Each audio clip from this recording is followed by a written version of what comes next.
اعوذ باللہ من الشیطان اللعین الرجیم بسم اللہ الرحمن الرحیم رب اشرح لی صدری ویسر لی امری واحلل عقدۃ من لسانی یفقهوا قولی ان اللہ وملائکتہ یصلون علی النبی یا ایھا الذین آمنوا صلوا علیہ وسلموا تسلیما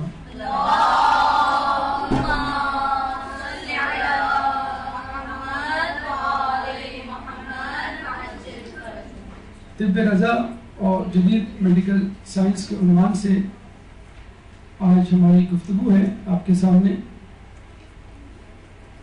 جیسا کہ آپ کو معلوم ہے سائنس جس طرح دن بدن ترقی کرتی چلی جا رہی ہے اس طرح سائنس کی دریافتیں اور نئے نئے انکشافات سامنے آتے جا رہے ہیں اور خصوصی طور پہ میڈیکل سائنس کا شعبہ بہت تیزی سے آگے بڑھتا ہوا دکھائی دے رہا ہے اور چونکہ اس کا بلا واسطہ تعلق خود انسان کی ذات سے ہے تو انسان کی کوشش اور جستجو کچھ زیادہ ہی انہماک سے اس شعبے کی طرف ہے.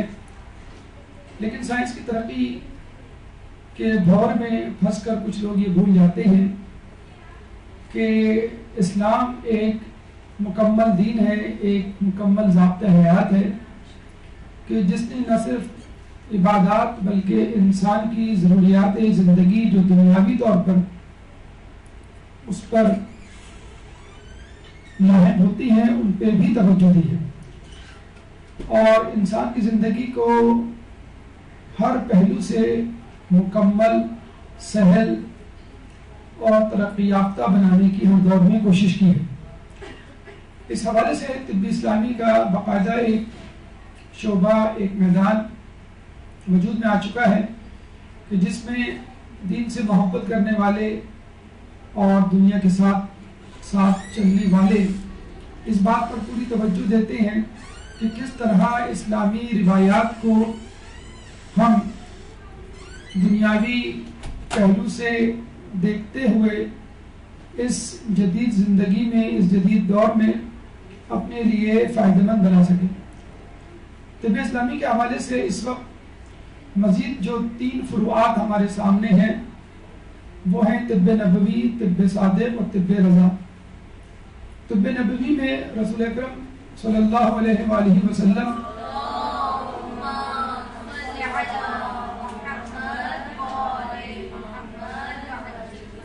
سے مروی روایات کو یکجا کیا گیا ہے اور حفظان صحت کے اصولوں کو مرتب کیا گیا ہے. مختلف کتابیں اس پہ لکھی جا چکی ہیں. طب صادق میں ہمارے چھٹے امام امام جعفر صادق علیہ السلام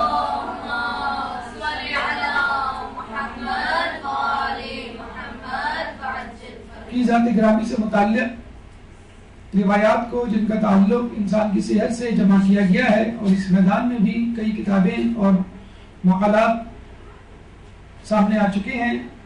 اور آخر میں طب رضا ہمارے 8ویں امام امام علی رضا علیہ السلام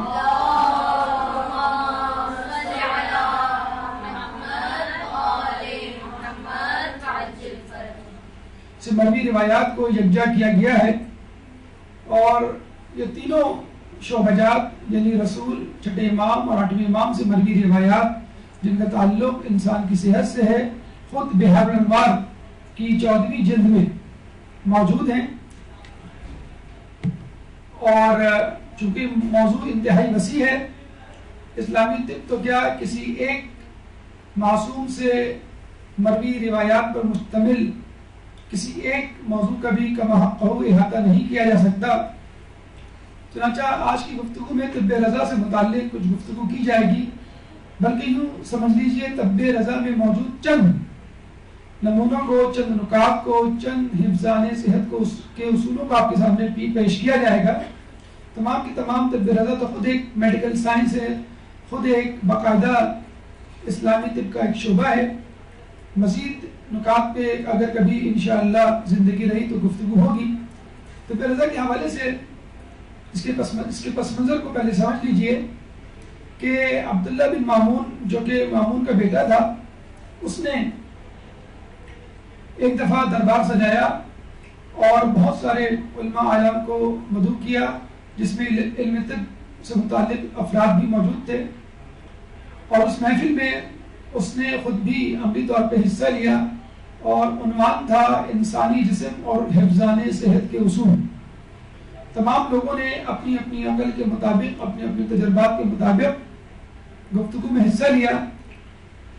امام اس محفل میں موجود تھے مگر خاموش تھے۔ جب تمام لوگ اپنی اپنی باری کی گفتگو کر چکے تو عبداللہ بن مامون نے امام کی طرف مخاطب ہو کے کہا کہ آپ بھی کچھ بولیے اور انسانی صحت اور حفظان صحت کے اصولوں کے مطابق کچھ گفتگو کیجیے۔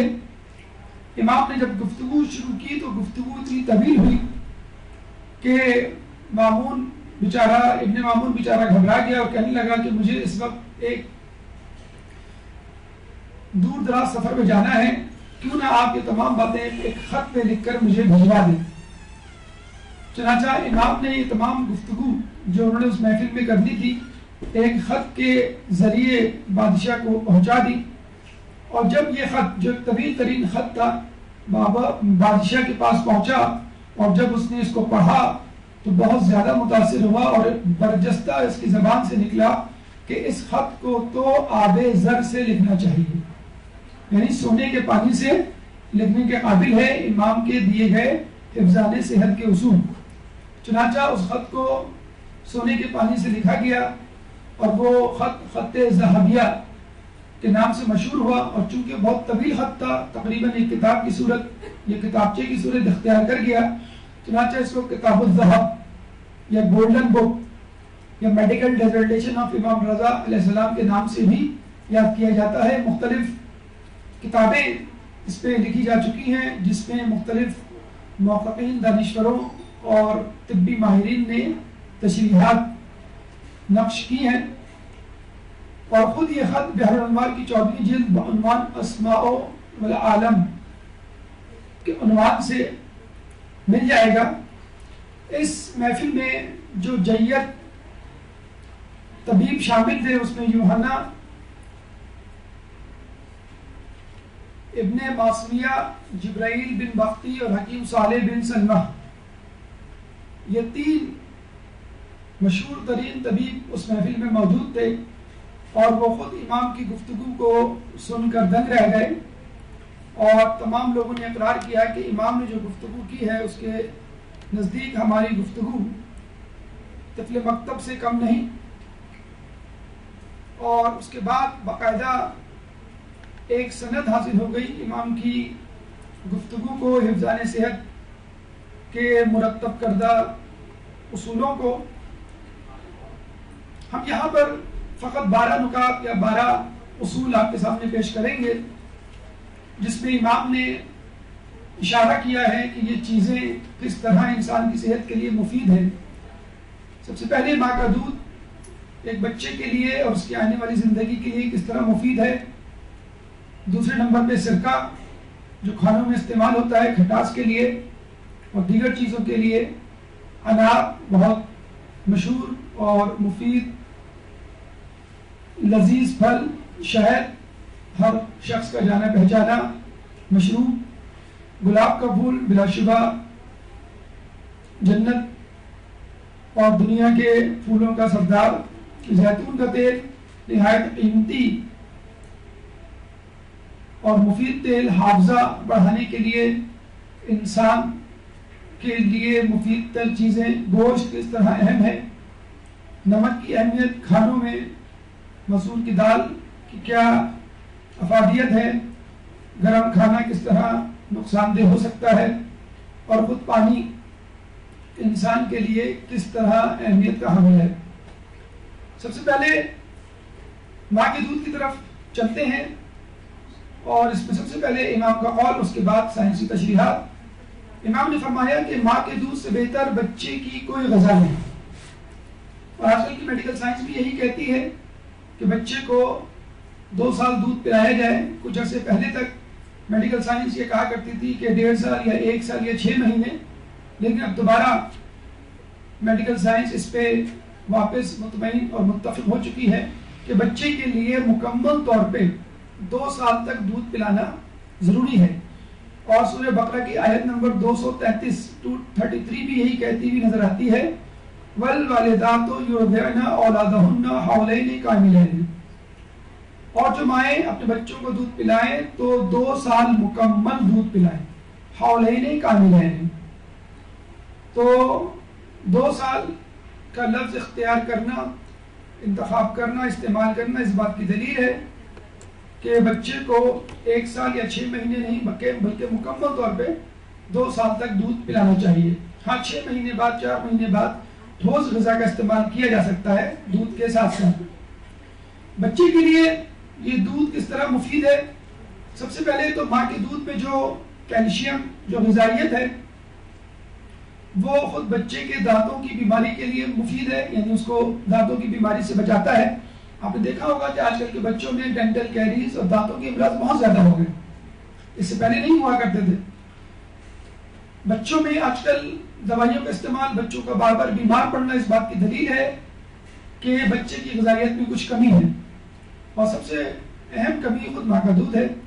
کہتے ہیں کہ ماں کے دودھ میں ایک اہم اینٹی باڈی ہوتی ہے، IgA اینٹی باڈی، جو کہ کسی بھی کمرشل دودھ میں نہیں ہو سکتی، کیونکہ خود اینٹی باڈیز کی ایک ڈوز 2-2.5 ہزار روپے کی ہوتی ہے، یعنی ایک وقت اگر ماں کے دودھ میں جو اینٹی باڈیز ہے اس کو کسی طرح ایکسٹریکٹ کر کے مارکیٹ میں بیچا جائے تو وہ 2-2.5 ہزار کا نسخہ ہے۔ تو بعد اندازہ لگا لیجئے کہ ماں اگر فرض کر لیں کہ 10 مرتبہ دودھ پلاتی ہے تو 20,000 کی اینٹی باڈیز وہ بچے کو دیتی ہے، جبکہ فارماسیوٹیکل کمپنی میں جو کمرشل طور پہ اویلیبل ملک فارمولے ہیں اس میں کسی میں بھی اینٹی باڈیز یہ موجود نہیں ہے، اور ہو ہی نہیں سکتی۔ خود دودھ کا ڈبہ ہی 2-2.5 ہزار روپے کا ہوتا ہے، تو اس میں اینٹی باڈیز ڈال کے تو وہ ڈبہ جو ہے وہ ہزاروں کا۔ پتہ چلا کراچی میں موبائل کی جگہ دودھ کے ڈبے چھلنے شروع ہو گئے۔ تو الرجی سے بچاتی ہے۔ کاؤ ملک الرجی ایک الرجی ہے کہ جو گائے کے دودھ سے پیدا ہوتی ہے اکثر بچوں کو، تو کیونکہ ماں کا دودھ جو ہے ہیومن اسپیسیفک ہے، تو ماں کے دودھ میں کبھی بھی کسی بھی قسم کی الرجی نہیں ہو سکتی، کیونکہ ہیومن ٹو ہیومن ٹرانسفر ہے۔ جبکہ کاؤ ملک یا گائے کا دودھ، بھینس کا دودھ یا اونٹنی کا دودھ، کسی کا بھی دودھ، وہ اینیمل اسپیسیفک ہے، اور وہ ہیومن باڈی میں جب جائے گا تو کچھ نہ کچھ الرجی باہر کرے گا۔ ماں کا دودھ جو ہے خود بچے کو موٹاپے سے بچاتا ہے۔ آج کل کے جو بچے اوور ویٹ ہونے کا شکار ہے وہ یہی وجہ ہے کہ جو دنیاوی اور فارمولا ملک ہوتے ہیں اس میں کیلوریز بہت زیادہ ہوتی ہیں۔ آج کل نہ صرف بڑوں میں بلکہ خود بچوں میں ذیابیطس، ڈائبٹیز کا مرض عام ہو چکا ہے۔ یہ اس سے بھی بچاتا ہے کیونکہ وہ ہائی کیلوریک ڈائٹ ہوتی ہے، ہائی شوگر ڈائٹ ہوتی ہے فارمولا ملک میں، ڈبے کے دودھ میں، تو اس کے لیے انسولین کی بھی زیادہ ضرورت ہوتی ہے۔ چنانچہ بچے کی انسولین بڑے ہونے سے پہلے ہی ختم ہو جاتی ہے۔ حتیٰ کہ بچوں کو جو بلڈ پریشر ہوتا ہے بعض اوقات عموماً بہت کم ہے، لیکن اگر ہوتا ہے تو وہ بھی اس وجہ سے کہ سالٹ کی تعداد، سالٹ کی مقدار فارمولا ملک میں، ڈبے کے دودھ میں زیادہ ہوتی ہے۔ اور خود جو ماں سے دوری اختیار کرتا ہے ڈبے کے دودھ کی صورت میں، کہ ماں جو ہے وہ ٹی وی دیکھ رہی ہے، بچہ جھولے میں دودھ کی بوتل پکڑ کے بیٹھا ہوا ہے، تو ماں کے جسم سے، اس کے وجود سے جو دوری ہے بچے میں، وہ محبت نہیں پیدا ہو پاتی آنے والے ایام میں، جس سے بچہ نفسیاتی مریض بھی بن سکتا ہے۔ اور یہ بھی دیکھا گیا ہے کہ جن بچوں کا امتحان لیا گیا، آئی کیو ٹیسٹ کیا گیا، ان بچوں کا آئی کیو ٹیسٹ زیادہ آیا، یعنی ان کا سکور زیادہ تھا جنہوں نے بچپن میں ماں کا دودھ پیا تھا، بنسبت ان بچوں کے جنہوں نے ڈبے کا دودھ پیا تھا۔ خود ماں کے لیے کتنا ضروری ہے، فیملی پلاننگ کے حوالے سے لوگ مختلف قسم کے طریقے اپناتے ہیں۔ بریسٹ فیڈنگ خود ایک نیچرل فیملی پلاننگ کا طریقہ ہے جس میں ہارمونل بیلنس اس طرح ہو جاتا ہے کہ ماں کو یا باپ کو یا ماں باپ دونوں کو کسی بھی قسم کی فیملی پلاننگ کے طریقے کا سہارا نہیں لینا پڑتا۔ وہ ایک نیچرل فینومینا ہے جس کے ذریعے برتھ اسپیسنگ ہو جاتی ہے۔ ماں کو بچے کی پیدائش کے بعد موٹاپے کا بہت خیال ہوتا ہے، اپنی فکر ہوتی ہے اپنی فگر کی، تو جو موٹاپے کی امید یا جسے کہتے ہیں کہ امکان موجود ہوتا ہے ڈبے کے دودھ کی وجہ سے، وہ کم ہو جاتا ہے۔ ماں اگر اپنا دودھ پلائے گی تو اس میں وہ موٹاپا نہیں ہوگا کہ جو کہ ڈبے سے دودھ پلانے والی ماں کو ہوتا ہے، کیونکہ اس کے جسم میں ملک تو بدستور بن رہا ہوتا ہے، اور وہ ملک بعد میں ماں کے موٹاپے کی صورت میں ظاہر ہوتا ہے اگر وہ بچے کو دودھ نہ پلائے۔ خود ماں کے لیے بریسٹ کینسر اور یوٹرائن کینسر، رحم کا کینسر، اینڈومیٹریم کینسر، یہ تمام کینسر جو ہیں وہ بہت عام ہوتے چلے جا رہے ہیں. اور جو مائیں دودھ پلاتی ہیں ان کو بریسٹ کینسر اور یوٹرائن کینسر نہیں ہوتا. پریگننسی اور پریگننسی کے بعد اسپیشلی ڈیلیوری کے بعد مائیں کچھ عرصے ڈپریشن کا شکار رہتی ہیں، تنہائی کا شکار ہوتی ہیں، ایک اپنے آپ کو بیمار شخص تصور کرتی ہیں. لیکن جب یہی ماں اپنے بچے کو دودھ پلاتی ہے تو اس کے ذہن سے نفسیاتی طور پہ ڈپریشن کا جو مرض ہے وہ ختم ہو جاتا ہے، اور جو محبت انسیت پیدا ہوتی ہے ماں کو وہ ڈبے کے دودھ پلانے کی وجہ سے نہیں ہوتی. آپ نے اکثر ماؤں کو یہ تک کہتے ہوئے دیکھا ہوگا آج کل کی چھٹیاں ہو گئی، اب یہ بچے ادھم چوپڑی کریں گے اور روزانہ میری جان کھائیں گے. کوئی ایسا سمر کیمپ مجھے بتلا دو کہ بچہ صبح جائے رات کو آئے. بڑا بھی صبح جاتا ہے اور شام کو 5 بجے آتا ہے، بچے کا باپ یہ بھی صبح جائے اور شام کو آئے تاکہ میں اپنے مارننگ شو، ایوننگ شو اور ہر قسم کے ڈرامے جو ہوں ان سے استفادہ کر سکوں. تو یہ جو دوری ہے، جو وہ فاصلہ ہے، وہ صرف اس وجہ سے ہے کہ بریسٹ فیڈنگ کی وجہ سے ماں اور بچی میں وہ تعلق نہیں پیدا ہو پا رہا. ہم جو کہتے ہیں جنریشن گیپ، اصل میں جنریشن گیپ کو ہوا دینے والی خود ماں ہے، اس کو پیدا کرنے والی جنریشن گیپ کو خود ماں ہے کہ جس نے بچے کو چسنی اور بوتل پکڑا کے اپنے آپ کو اس سے دور کر لیا. خود باپ کے لیے کتنا ضروری ہے ماں اپنے بچے کو دودھ پلانا. کہتے ہیں کہ جو مائیں اپنے بچوں کو فارمولا مل ڈبے کا دودھ دیتی ہیں ان کے اوپر $1600 کا خرچہ آتا ہے پر ایئر، یا کچھ لوگوں کے مطابق 2 سالوں میں، جو کہ 1,60,000 روپے پاکستانی بنتا ہے. یہی اماؤنٹ آپ اپنے کچن یا اپنے گھر کے بجٹ میں استعمال کر سکتے ہیں. بلکہ جب امریکہ میں ریسرچ کی گئی تو پتہ چلا کہ امریکہ کے ہاسپٹل میں بچے کی پیدائش کے بعد جو شروع کے 6 مہینے ہیں اس میں $68,000 کا خرچہ ہاسپٹل کو آیا ان بچوں کی وجہ سے جو کہ بریسٹ فیڈنگ نہیں کر رہے تھے اور فارمولا ملک لے رہے تھے. کیونکہ فارمولا ملک پینے والے میں نے آپ کو بتایا وہ الرجی کا بھی شکار ہیں، انفیکشن کا بھی شکار ہیں، وہ دیگر بیماریوں کا بھی شکار ہے. ان بچوں کے مقابلے میں کہ جو ماں کا دودھ پی رہے ہیں 6 مہینوں میں ان کے جتنے وزٹس ہوئے یعنی کم وزٹس ہوئے اس کی وجہ سے ہاسپٹل کو صرف $4,000 برداشت کرنے پڑے. تو کہاں $68,000 اور کہاں $4,000. تو جن ہاسپٹل میں ان بچوں کی آمد و رفت زیادہ رہی، جنہوں نے فارمولا مل ڈبے کا دودھ پیا، وہ ہاسپٹل کے بجٹ میں $68,000 کے اضافے کا سبب بنے، اور جن بچوں نے ماؤں کا دودھ پیا وہ فقط $4,000 6 مہینوں میں خرچے کا سبب بنے. تو بچے کا ماں کا دودھ پینا خود اس کے ہاسپٹل وزٹس کم کرتا ہے. یعنی 6 مہینوں میں شروع کے اسپیشلی جب بچہ ایکسکلوسیولی بریسٹ فیڈنگ پر ہوتا ہے اس دوران بچہ عموماً انفیکشن کا، ڈائریا کا، الرجی کا شکار کم ہوتا ہے بنسبت ان بچوں کے جو کہ فارمولا مل کے ڈبے کے دودھ پر جی رہے ہوتے ہیں. اب آئیے ایمان کے ایک دوسرے نقطے جو کہ متعلق ہے سرکے کے لیے. سرکے کے بارے میں امام فرماتے ہیں سرکہ بہترین غذا ہے، جس گھر میں سرکہ ہوگا اس کے اہل خانہ کبھی محتاج نہ ہوں گے. عموماً چائنیز ریسٹورنٹ میں لوگ جب جاتے ہیں یا چائنیز کھاتے ہیں شاشک یا جیلفریزی یا چکن کارن سوپ تو اکثر ہی آپ نے دیکھا ہوگا ونیگر کی بوتل جو ہے کھٹاس لانے کے لیے دی جاتی ہے، آپ کے ٹیبل پہ رکھی جاتی ہے. اس طرح ہم لوگ لیمو کا جوس یا لیمو کے قطرے استعمال کرتے ہیں، چند قطرے ٹپکاتے ہیں سلاد میں یا سالن میں یا چاول پہ جو بھی ہم کھا رہے ہوتے ہیں، اس سے ایک مٹھاس کھٹاس پیدا ہو جاتی ہے. تو سرکہ بھی اسی طرح کی ایک چیز ہے، اور سرکے کے لیے ایک عجیب بات یہ ہے کہ یہ فرمنٹیشن آف ایتھنال یعنی وائن، شراب کی فرمنٹیشن کر دیں آپ تو اس سے وجود میں آتا ہے. آپ نے یہ اکثر مثال بھی سنی ہوگی توضیح المسائل میں، جس کو ہم کہتے ہیں انقلاب. جو 12 مطہرات ہیں اس میں ایک انقلاب بھی ہے، یعنی چیز کی حیت تبدیل ہو جائے، یعنی شراب سرکے میں تبدیل ہو جائے تو وہ پاک ہو جائے گی. پاک نہ صرف پاک ہو جائے گی بلکہ کھانے پینے کے قابل بھی ہو جائے گی. تو ایکچولی جب شراب سرکے میں تبدیل ہوتی ہے فرمنٹیشن آف ایتھنال، شراب کی فرمنٹیشن ہو جاتی ہے اور اب وہ ایسیٹک ایسڈ میں تبدیل ہو چکی ہوتی ہے. اب اس کو آپ کھا بھی سکتے ہیں، اب وہ نجس نہیں رہی. تو سرکہ انسان کے جسم کے لیے بہت ساری بیماریوں کا علاج ہے. جیسے کیل مہاسے اکثر نوجوان ٹین ایجرز کے چہروں پہ نکل آتے ہیں وہ اگر سرکے کا استعمال کریں تو یقین وہاں سے ختم ہو سکتے ہیں. گردے کی پتھری والے افراد اپنے گردے کی پتھری کو ڈیزالو حل کرنے کے لیے سرکے کا استعمال کر سکتے ہیں. ذیابیطس کے افراد سرکے سے اپنی بیماری کا علاج کر سکتے ہیں. بلڈ پریشر کا بھی اس میں توڑ موجود ہے. میگرین آدھے سر کا درد اکثر خواتین کے لیے یہ مرض جو ہے وبا کی صورت اختیار کرتا جا رہا ہے. تو میگرین کے لیے بھی اگر مستقل طور پہ سرکے کا استعمال کیا جائے بجائے اس کے لیے کسی گولی کو مستقل طور پہ کھایا جائے بہتر ہے. اچھا خود سرکے کو صفائی کے لیے بھی مطلب اس طرح آپ کوئی سولوشن استعمال کرتی ہیں شیشے کی صفائی کے لیے تو سرکے کے ونیگر کے اسپرے بھی آتے ہیں جس کو آپ شیشے پہ گلاس پہ اور ٹیبل پہ چھڑکیں اور پھر کپڑے سے پوچھ لیں کسی ڈسٹر سے تو وہ چیز چمک جاتی ہے. واش روم کے فلشز وغیرہ کے لیے استعمال کے لیے بھی سرکہ بہترین ہے.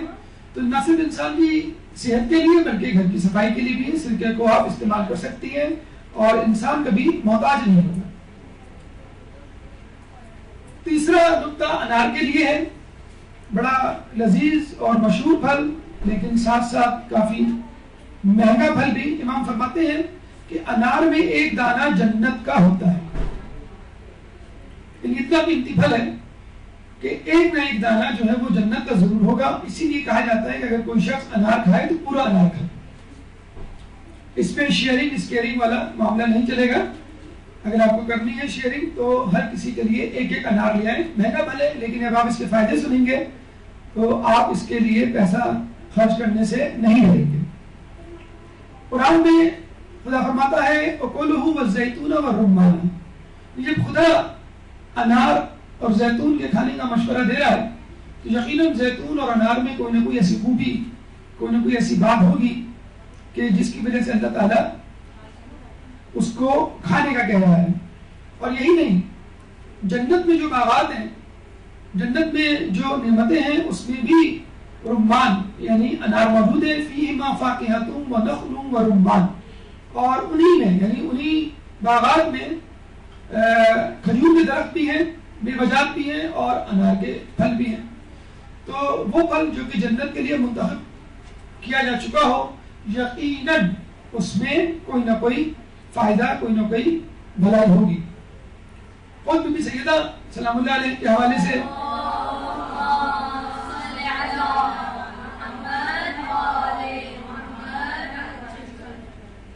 کہ پھلوں میں سے ایک پسندیدہ پھل مانا جاتا ہے کہ ایک دفعہ وہ بیمار پڑی تو امام علی نے ان سے پوچھا کہ تمہیں کیا کھانا ہے, کیا چیز کا جی چاہ رہا ہے. اکثر آپ نے دیکھا ہوگا بیمار شخص عموماً کوئی نہ کوئی زبان کے کڑوے پن کی وجہ سے خواہش کا اظہار کرتا ہے کہ مجھے فلاں چیز کھانی ہے. بی بی سیدہ نے جواب نہیں دیا لیکن جب امام نے بہت زیادہ اصرار کیا تو بی بی نے انار کا کہا. تو یقیناً اگر بی بی اس کو پسند کرتی ہیں کھانا اور خدا خود قرآن میں اس کا ذکر کرتا ہے اور امام خود انار کی افادیت گنوار ہیں تو اس پھل میں یقیناً ہمارے لیے کوئی نہ کوئی اہم پہلو کوئی نہ کوئی فائدہ ہوگا. کہتے ہیں کہ بچوں کو اگر انار کھلایا جائے تو جلد ہی ان کی زبان صاف ہو جاتی ہے, یعنی تتلاہٹ ہکلاہٹ کا بچے شکار نہیں ہوتے, جلدی بولنا سیکھ جاتے. اچھا ایک تو ہوتا ہے انار کا چھلکا اور ایک ہوتا ہے انار کی جھلی جو کہ انار کے دانوں کے اوپر لگی ہوئی ہوتی ہے. چھلکا باہر ہوتا ہے وہ یقیناً کھانے والی چیز نہیں ہے, نہیں کھا سکتے اس کو, لیکن اس کے اندر جو دانے ہوتے ہیں ان کے اوپر ایک پتلی سی جھلی ہوتی ہے. اکثر لوگ اس جھلی کو ہٹا دیتے ہیں. جیسے آپ نے دیکھا ہوگا موسمبی کے اندر ایک فائبر کی جھلی ہوتی ہے, لوگ اس کو بھی ہٹا دیتے ہیں.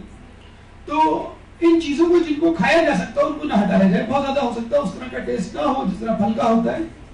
اس کے لیے کہا جاتا ہے کہ اگر آدمی جھلی سمیت انار کے دانوں کو کھائے تو اس کی معدے کے لیے بہت مفید ہے. اس کو گیس کا پرابلم, اس کو قبض کا, اس کو دست کا اور پیٹ میں درد کا مسئلہ حل ہو جائے گا. جو آج کل آپ نے دیکھا ہوگا بسیار خوری اور غلط سلط چیزوں کے کھانے کی وجہ سے انسان آج کل معدے کی بیماریوں میں بہت زیادہ مبتلا ہو رہا ہے. کینسر تک کے مرض کا علاج ہے اس انار میں.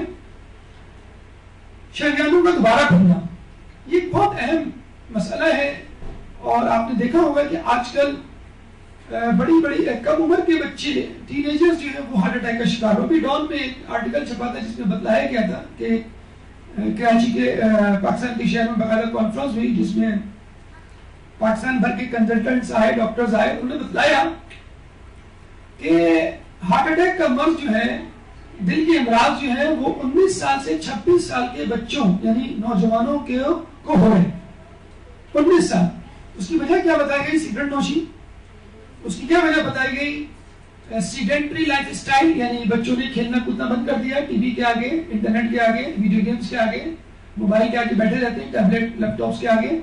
اور ان کو چاہے بلیٹ کھیلنا ہو، چاہے لوڈو کھیلنا ہو، چاہے فٹ بال کھیلنا ہو، چاہے کچھ بھی کھیلنا ہو، کرکٹ وغیرہ، وہ سب لیپ ٹاپس پہ انٹرنیٹ گیمز کی صورت میں موجود ہے.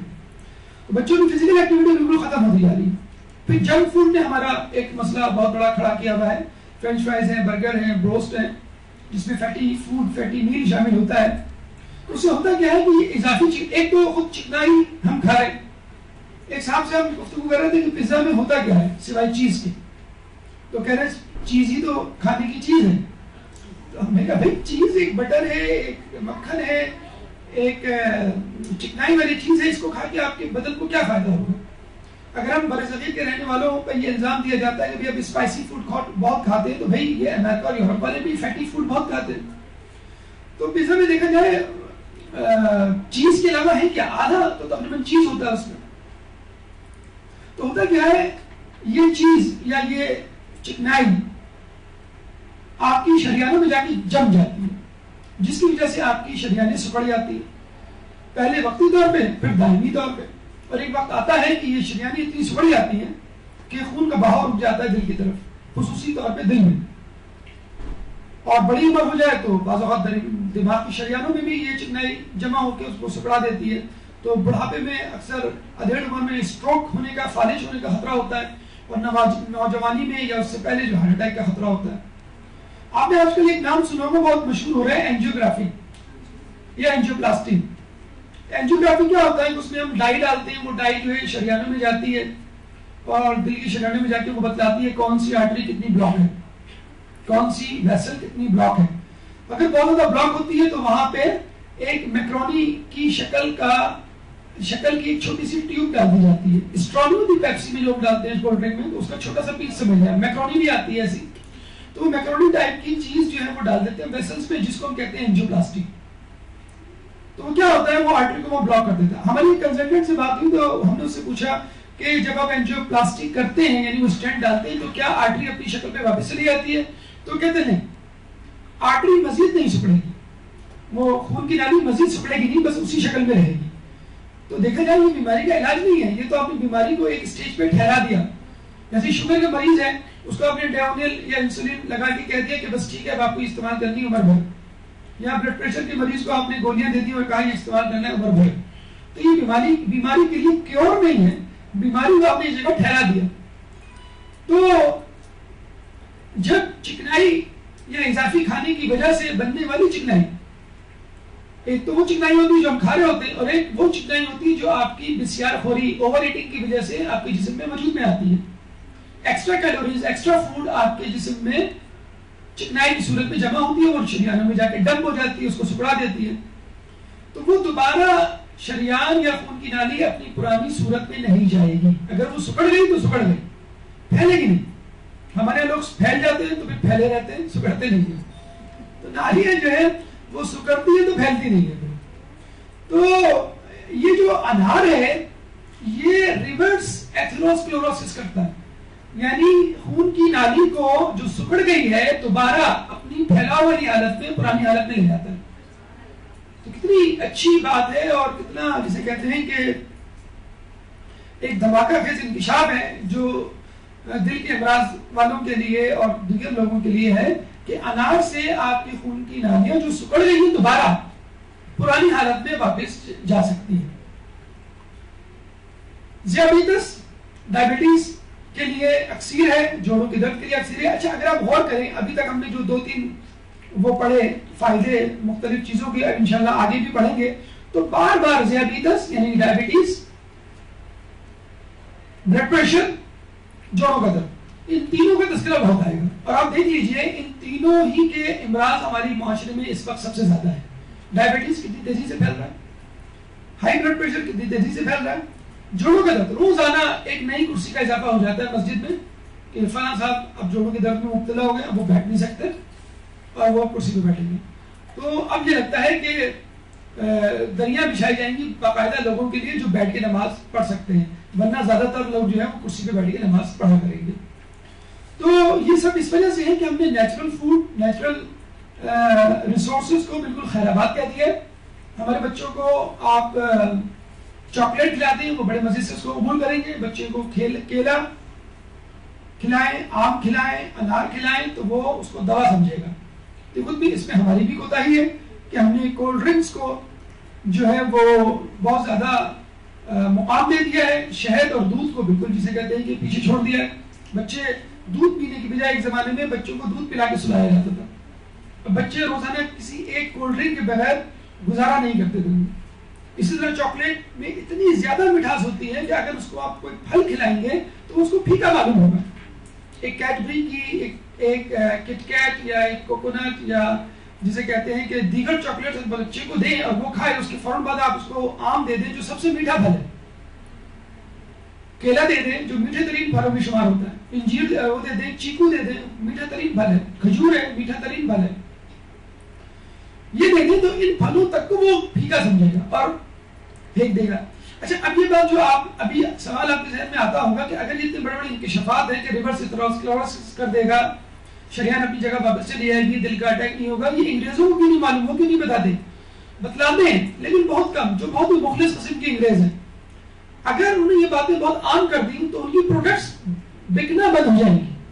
نیسلے ہے, آپ کے جو دیگر کمپنیز ملٹی نیشنل کمپنیز جو جوس بناتی ہیں, یہ جوس یہ تو کہیں گی کہ اس یہ کمپنیاں یہ تو کہیں گی کہ اس جوس میں خالص انار, خالص آم, خالص سیب کا جوس موجود ہے, لیکن کبھی آپ کو یہ نہیں کہیں گی کہ آپ لوگ انار کھایا کریں, آپ لوگ سیب کھایا کریں, آپ لوگ کیلے کھایا کریں.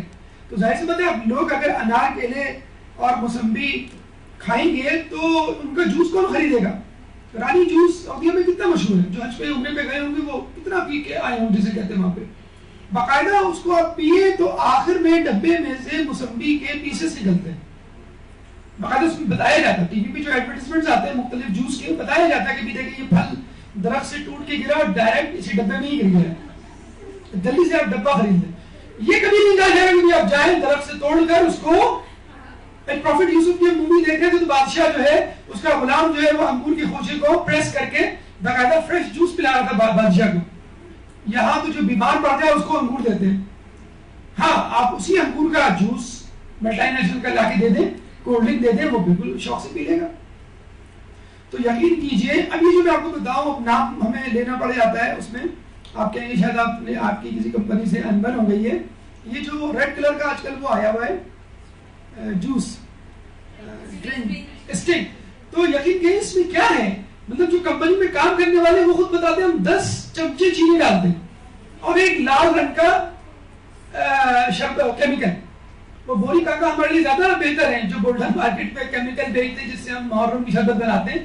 تو وہ اسٹنگ کا شربت اس سے بنتا ہے اور کچھ بھی نہیں ہے اس میں.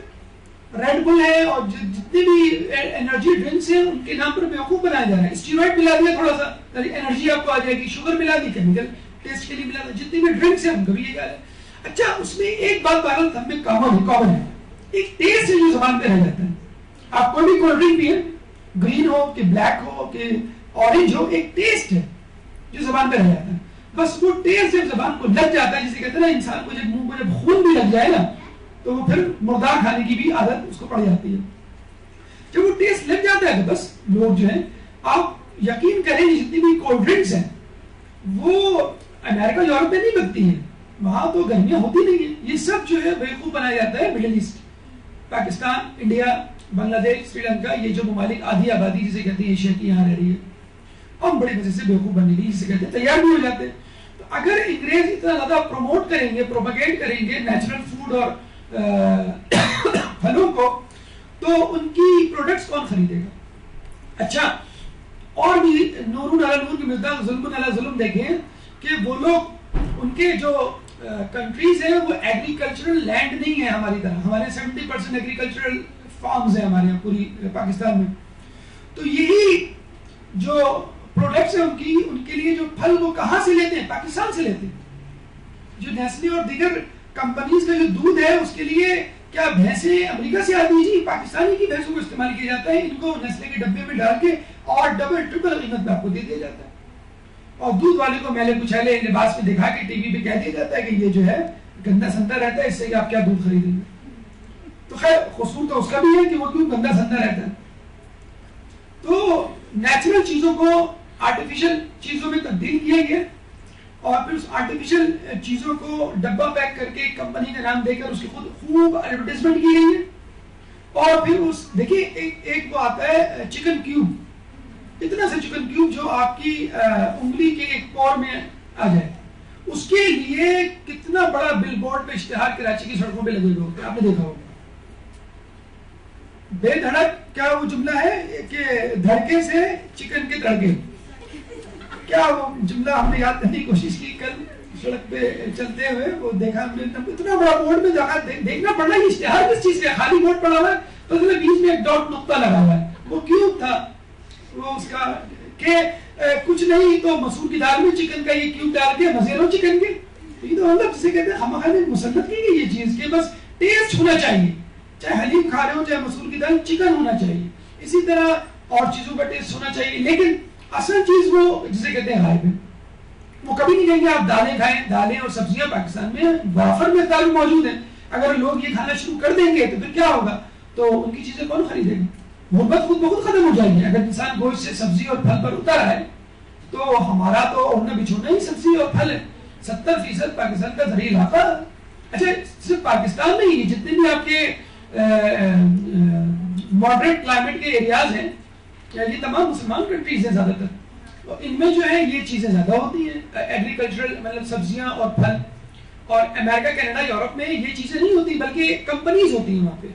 وہ لوگ یہی چیزیں پھل سبزی فروٹ یہ لے کے جاتے ہیں اور وہاں پہ برانڈ بنا کر آپ کو بیچ دیتے ہیں. جس طرح ایک زمانے میں انڈیا سے کاٹن انڈیا سے لے کے جاتے تھے انگلینڈ, اور اس کاٹن کا کپڑا بنا کر ولایتی کپڑا برانڈ لگا کے انگلینڈ کا فرام یو کے امپورٹڈ فرام یو کے کا ٹھپا لگا کر انڈیا والوں کو بیچ دیا جاتا تھا.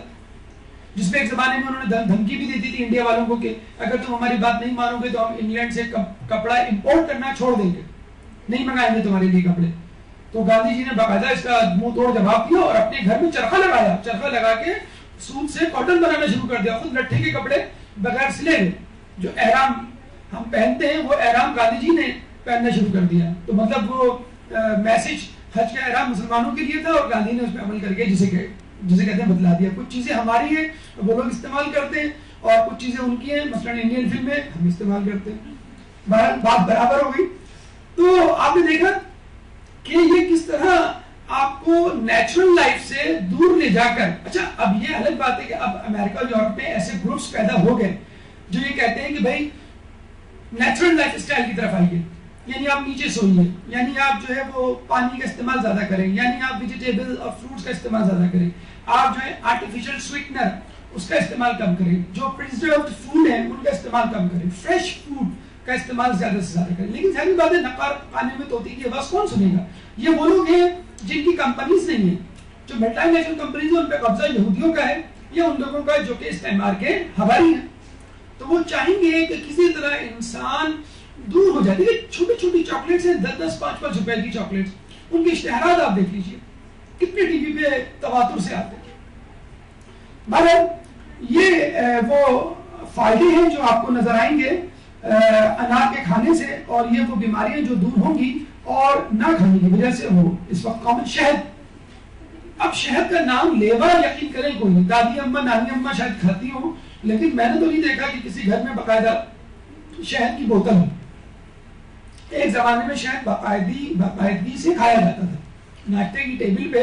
اب جو ہے جیم اور مارملیڈ موجود ہوتا ہے, اب جو ہے وہ جیلی جو ہے بچوں کو کھلائی جائے گی, بہت میٹھی ہوتی ہے, لیکن شہد نہیں. ضروری ہے, میں نے آپ کو بتایا نا کہ آرٹیفیشل اور کیمیکل چیزوں کا ٹیسٹ ہمارے منہ کو لگا دیا گیا اور نیچرل فلیور جو ہے ہمارے منہ سے چھین لیا گیا.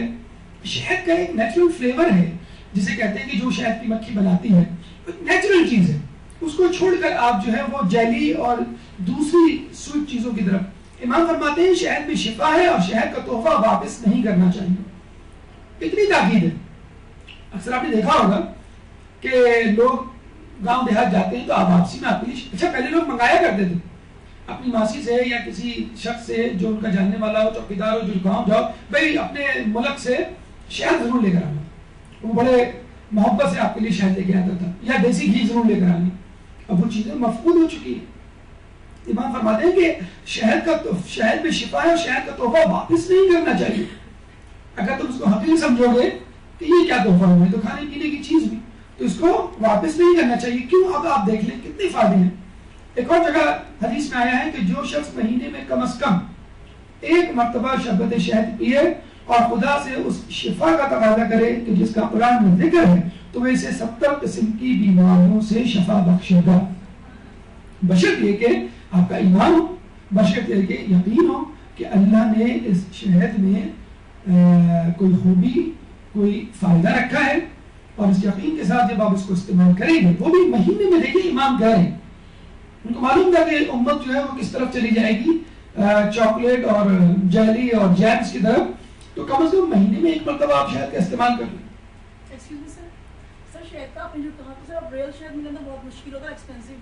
جی اس کا جواب دیتے ہیں, آپ لکھ لیں اس کو. تو اب اس کا جواب آ جائے گا کہ ایکچوئل اور ریئل شہد کی کیا پہچان ہے. 70 قسم کی بیماریوں سے اللہ تعالیٰ آپ کو شفا بخش دے گا. تو بجائے اس کے کہ آپ جلد یا بدیر سونر اور لے کر جو ہے آپ اپنے گولیوں پر آئیں, آپ شہد کا استعمال شروع کر دیں اس سے پہلے کہ شہد کو بطور دوا سمجھ کے آپ استعمال کریں, اور اس میں یقین کی کیفیت جسے ہونی چاہیے. کتنی بیماریوں کو آپ سے دور کر دے گا؟ 70 قسم کی بیماریوں کو اللہ تعالیٰ دور کر دے گا. وَأَنْهَارٌ مِّنْ عَسَلٍ مُصَفًّى, جنت کی نہروں میں شہد کی نہروں کا بھی تذکرہ ہے, دودھ کی نہروں کا, شہد کی نہروں کا. یہ دو اہم نہریں ہیں جن کا باقاعدہ نام لے کے تذکرہ کیا گیا ہے کہ, اور آب کوثر کے بھی بارے میں کہا گیا ہے کہ شہد سے زیادہ شیریں, دودھ سے زیادہ سفید, برف سے زیادہ ٹھنڈا. تو شہد کی نہروں کا باقاعدہ جنت میں تذکرہ ہے کہ وہاں پہ شہد کی نہریں ہوں گی. اچھا ایک اور بات اللہ تعالیٰ نے کی ہے اور بڑی عجیب انداز سے کہ انسان سن کر دنگ رہ جاتا ہے. وَأَوْحَىٰ رَبُّكَ إِلَى النَّحْلِ, اللہ تعالیٰ نے وحی کی ہے شہد کی مکھی کو, أَنِ اتَّخِذِي مِنَ الْجِبَالِ بُيُوتًا, کہ تم اپنا چھتا بناؤ. کہاں؟ پہاڑوں پر. وَمِنَ الشَّجَرِ, درختوں پر. وَمِمَّا يَعْرِشُونَ, اور چھتوں پر. ان 3 جگہوں پر اللہ تعالیٰ نے وحی کی ہے شہد کی مکھیوں کو کہ وہ اپنا چھتا بنائیں. دیکھیں اگر قرآن نعوذ باللہ اللہ کی کتاب نہ ہوتا تو یقین کریں شہد کا چھتا کہیں اور بن چکا ہوتا, اور وہ لوگ بڑے آرام سے کہہ چکے ہوتے دیکھیں شہد جو ہے وہ فلاں جگہ چھتا بناتی ہے, قرآن میں تو کہیں اور لکھا ہوا ہے. جب یہ 3 چیزوں کو تذکرہ کر دیا تو بس 3 ہی جگہوں پہ شہد کا چھتا نظر آئے گا آپ کو, پہاڑوں پر, درختوں پر اور چھتوں پر. اچھا دیکھیے کیوں تذکرہ کیا گیا ہے. اللہ نے یہ تو نہیں کہا کبوتروں کو, پرندوں کو تم اپنا گھونسلہ بناؤ, یا گھوڑوں کو کہ تم اپنا استبل بناؤ, یا چونٹیوں کو کہ تم اپنا بل بناؤ. بلوں سے نکلنے اور جانے کا تذکرہ ہے, لیکن گھر کو بنانے کا تذکرہ نہیں. شہد کی مکھی کے بارے میں سن لیجیے کہ اس کے 2 معدے ہوتے ہیں اور 1 گھنٹے میں 250 پھولوں کا رس یہ چوس لیتی ہے. اب آپ کہیں گے بڑی پیٹو قسم کی مکھی ہے, ہم سے بھی زیادہ کھاتی ہے. کہتے ہیں 250 پھولوں میں 3 پھولوں کا رس اس کی غذا کے لیے کافی ہے. اب آپ کہیں گے یہ کیا ذخیرہ اندوزی کرتی ہے, کہیں جا کے بیچتی ہے صدر میں یا کہیں پہ. تو 247 پھولوں کا 250 میرے خیال میں 250 کا کہتے ہیں. کیا خیال ہے آپ میں, کوئی اردو داں ہے؟ جی 250 کا لفظ تھا تو میں تھوڑا مشکوک تھا, تو وہ 250 ہی ہے. تو 247 اس کا مطلب ہے پھولوں کا جو رس چوستی ہے کس کے لیے؟ ہمارے لیے چوستی ہے. اب یہاں سے اس حساب کو سیکھیے کہ جو لوگ کہتے ہیں کہ پیسہ کمانا بری بات ہے, کوئی بری بات نہیں ہے. اچھا ضرورت سے زیادہ کما سکتے ہیں, کما لیے, بالکل کما لیے, کمائیے. کس کے لیے؟ اپنے دوست احباب رشتہ داروں کے لیے, تاکہ ان کی مدد کر سکیں. تو شہد کی مکھی 1 گھنٹے میں 250 پھولوں کی طرف کیوں جاتی ہے؟ فقط 3 پھول کی طرف جائے. کون سا جانور ہے جو آپ کے لیے کھاتا کماتا ہے؟ تو شہد کی مکھی یعنی یوں سمجھ لیجئے 0.5% اپنے لیے کام کر رہی ہے اور 99.5% آپ کے لیے کام کر رہی ہے. اور 1 گھنٹے میں 24 کلومیٹر کا سفر طے کرتی ہے، یعنی یہاں سے روزانہ وہ ایئرپورٹ جا رہی ہے آ رہی ہے، روزانہ 24 کلومیٹر۔ آدھا کلو شہد کے لیے کہتے ہیں یہ پوری دنیا کا چکر لگا چکی ہوتی ہے، پوری دنیا کا چکر، اور اس کے لیے اس کو 20 لاکھ پھولوں کا رس چوسنا پڑتا ہے۔ آدھا کلو ایک مکھی کو آدھا کلو شہد جمع کرنے کے لیے۔ اس کا گھر مسدس ہیگزاگونل ہوتا ہے، ایک گھر میں ایک چھتے پہ 50,000 مکھیاں رہ سکتی ہیں۔ شہد کی مکھی کو بدبو بہت ناپسند ہے، گندگی ناپسند ہے۔ اگر کوئی شخص بدبودار ہاتھ یا بدبودار لباس کے ساتھ شہد کے چھتے میں ہاتھ ڈالنے کی کوشش کرے تو اس کو کاٹ لیتی ہے، ورنہ نہیں کاٹتی۔ تو یہ بھی عجیب بات ہے، اگر شہد کی مکھی ایک مرتبہ کاٹ لے، ایک مرتبہ ڈنک مارنے کے بعد خود مر جاتی ہے، شرم سے مر جاتی ہے بیچاری کہ میں نے کیوں کاٹا۔ انسان نہیں شرماتا گندا رہنے سے یا اس کو چھیڑنے سے جسے کہتے ہیں۔ تو ہم لوگوں میں تو بہت مشہور ہے نا کہ شہد کے چھتے میں تم نے ہاتھ دیا، فلاں کو چھیڑا، سمجھ لو شہد کے چھتے کو تم نے چھیڑ دیا۔ تو ایسا نہیں ہے، صرف جو بدبودار ہاتھ یا لباس کے ساتھ شہد کے چھتے کے قریب جائے بدبو سے بہت گھبراتی ہے، حالانکہ یہ چیز تو مسلمانوں کا وصف ہونا چاہیے، صفائی نصف ایمان ہے۔ اور ایگزیکٹلی ایک سائز کے دیکھیے، اگر ہم خود اپنی آپ کو کہا جائے کہ تم اسکیل سے ہیگزاگونل شیپ بناؤ 10 کی 10 شیپ آگے پیچھے تھوڑی سی سینٹی میٹر ملی میٹر آگے پیچھے ہوگی۔ آپ دیکھ لیجئے شہد کی مکھیاں کس طرح ایگزیکٹلی ہیگزاگونل شیپس کے گھر بناتی ہیں۔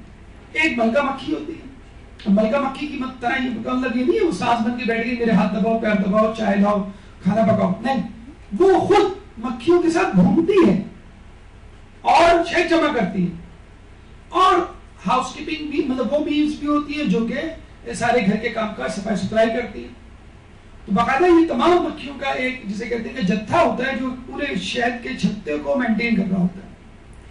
مصر میں تو کہا جاتا ہے کہ شہد کے چھتے ایسے بھی ہیں جو ملین ایئرز پہلے سے ہیں، لاکھوں سال پہلے سے ابھی تک موجود ہیں۔ اچھا، ایک فائدہ جو عموماً ہم سے پوشیدہ ہے، ایک تو بات یہی پوشیدہ تھی کہ شہد کی مکھی جو شہد بناتی ہے وہ حقیقتاً 3 پھول اپنے لیے اور 247 پھول ہمارے لیے ہوتے ہیں۔ ایک چیز ہوتی ہے پالینیشن، آپ نے سنا ہوگا بایولوجی میں کہ جب پالن گرینز، میل پارٹ جو ہوتا ہے پھولوں کا، وہ فیمیل پارٹ کی طرف جاتا ہے اسی پھول میں یا کسی اور پھول میں، تو باقاعدہ فرٹیلائزیشن ہوتی ہے، نیا پودا بنتا ہے۔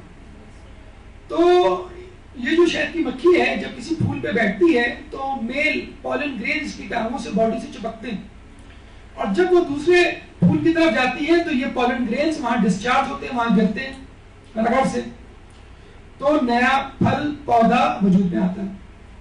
کہتے ہیں کہ اگر دنیا سے شہد کی مکھیوں کو ختم کر دیا جائے تو ہم 1 لاکھ پودوں سے محروم ہو جائیں۔ 1 لاکھ پودے کا مطلب یہ نہیں ہے کہ ایک ہی قسم کے بہت سارے پودے، نہیں، 1 لاکھ کا مطلب ہے فرض کر لیں ایک قسم کا پودا ہے گیندے کا پھول، تو گیندے کے پھول یعنی تمام کے تمام گیندے کے پھولوں سے ہم محروم ہو جائیں، گلاب کا پھول، چمیلی کا پھول یا کوئی درخت، 1 لاکھ قسم کے جسے کہتے ہیں کہ پودوں سے ہم محروم ہو جائیں کہ جو سائڈ ایفیکٹ کے طور پہ شہد کی مکھی انجام دیتی ہے۔ کیا فائدے؟ بہترین فائدے، امیونٹی، قوت مدافعت زیادہ کرتی ہے، انرجی پروڈیوس کرتی ہے۔ ہم انرجی ڈرنکس کے پیچھے پڑے ہوئے، آپ شہد پیجئے، انرجی ڈرنک کے برابر ہے۔ جو چھوٹے موٹے جلنے کے زخم ہوتے ہیں وہ اس سے جسے کہتے ہیں مندے میل ہو سکتے ہیں، اینٹی فنگل ہے یہ۔ شہد پی کے نیند بڑی اچھی آتی ہے، ہمارے یہاں ٹی وی کا جب تک ریموٹ کنٹرول ہاتھ میں نہ ہو نیند نہیں آتی۔ کف سپریشن، جن لوگوں کو کھانسی ہوتی ہے کہتے ہیں بس وہ ایک جسے کہتے ہیں کہ قطرہ لے لیں یا انگلی پہ لگا کے تھوڑا سا اپنے حلق میں لگا لیں، کافی ہے، آپ کو کھانسی نہیں ہوگی۔ خود آپ کی آنتوں میں کچھ خاص قسم کے بیکٹیریا جن کی آپ کو ضرورت ہے ان کی گروتھ میں بڑی مفید ہے۔ سور تھروٹ، گلے کی خراش کے لیے بڑی مفید چیز ہے شہد۔ انرجی ختم کرتا ہے انسان کے جسم سے، اسکن کی جسے کہتے ہیں جاذبیت یا اس کی گرو میں، چمک میں اضافہ کرتا ہے۔ کولیسٹرول کا لیول کم کرتا ہے، شہد، اور اینٹی آکسیڈنٹ ہے، یعنی زہریلے مواد کو ختم کرتا ہے۔ ہاں یہ بات ذہن میں رکھیے گا کہ بعض لوگوں میں یہ ایک مس کانسیپٹ ہے کہ ذیابیطس کے مریض بھی شہد استعمال کر سکتے ہیں، تو ایسا نہیں ہے کہ ان کو اس طرح ہی احتیاط کرنی ہے شہد سے جس طرح ان کو شوگر سے احتیاط کرنی ہے۔ ہاں عام افراد کے لیے بہرحال یہ ایک کھلا آپشن ہے جس کو آپ استعمال کر کے اپنی صحت کو بہتر بنا سکتے ہیں۔ اصلی شہد ملتا نہیں ہے، حقیقت میں بہت صحیح بات ہے۔ اصلی شہد کی خود امام نے پہچان بتلائی ہے، جس کو سونگھنے سے پیاس لگے، خود امام نے بتایا، اور سونگھنے سے گرمی لگے تو وہ خراب شہد ہے، یعنی استعمال کے قابل نہیں، جس کو سونگھنے سے پیاس لگے۔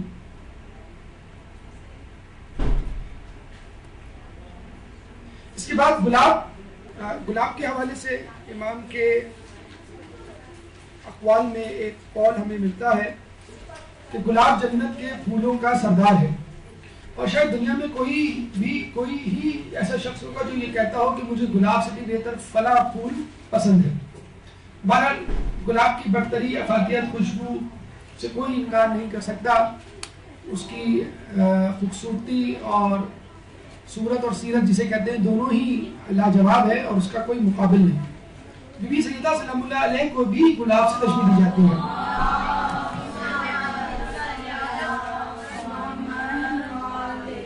اور امام بھی کہتے ہوئے نظر آتے ہیں کہ بی بی ایک پھول تھی جنت کا کہ جو جنت سے آیا تھا اور اپنی خوشبو میرے ذہن میں چھوڑ گیا۔ تو یقیناً جس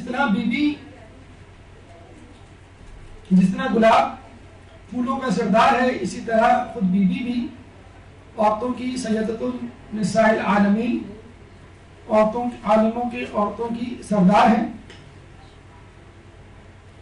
لیکن تف ہے اس امت پہ کہ جس نے اس گلاب کے پھول کو بھی ظلم کا نشانہ بنایا۔ کہتے ہیں کرسٹوفر کولمبس جب امریکہ دریافت کرنے گیا تو رستہ بھول گیا، اور اس کے جو ساتھی تھے وہ بہت زیادہ مایوسی کا شکار ہونے لگے، تو انہوں نے سمندر میں دیکھا ایک گلاب کی ٹہنی تیر رہی ہے، تو وہ امید افزا ہوئے کہ کہیں قریب کوئی خشکی کا علاقہ موجود ہے، جبھی یہ گلاب، کیونکہ گلاب سمندر میں نہیں مل سکتا، تو یہ گلاب کسی خشکی سے آئے، تو اس گلاب کی ٹہنی کی وجہ سے انہوں نے وہ سفر جاری رکھا۔ تو اگر یہ گلاب کی ٹہنی نہ ہوتی تو شاید امریکہ دریافت نہ ہوتا، ویسے اچھا ہی ہوتا، لیکن چلے بہرحال اب تو ہو گیا۔ ڈپریشن، بے خوابی اور جوڑوں کا درد، یہ تین چیزیں اگر آپ خود غور کریں، کبھی آپ کا موڈ آف ہو تو گلاب کا پھول سونگھ لیں، اور کہتے ہیں اس سے نیند بھی بڑی اچھی آتی ہے۔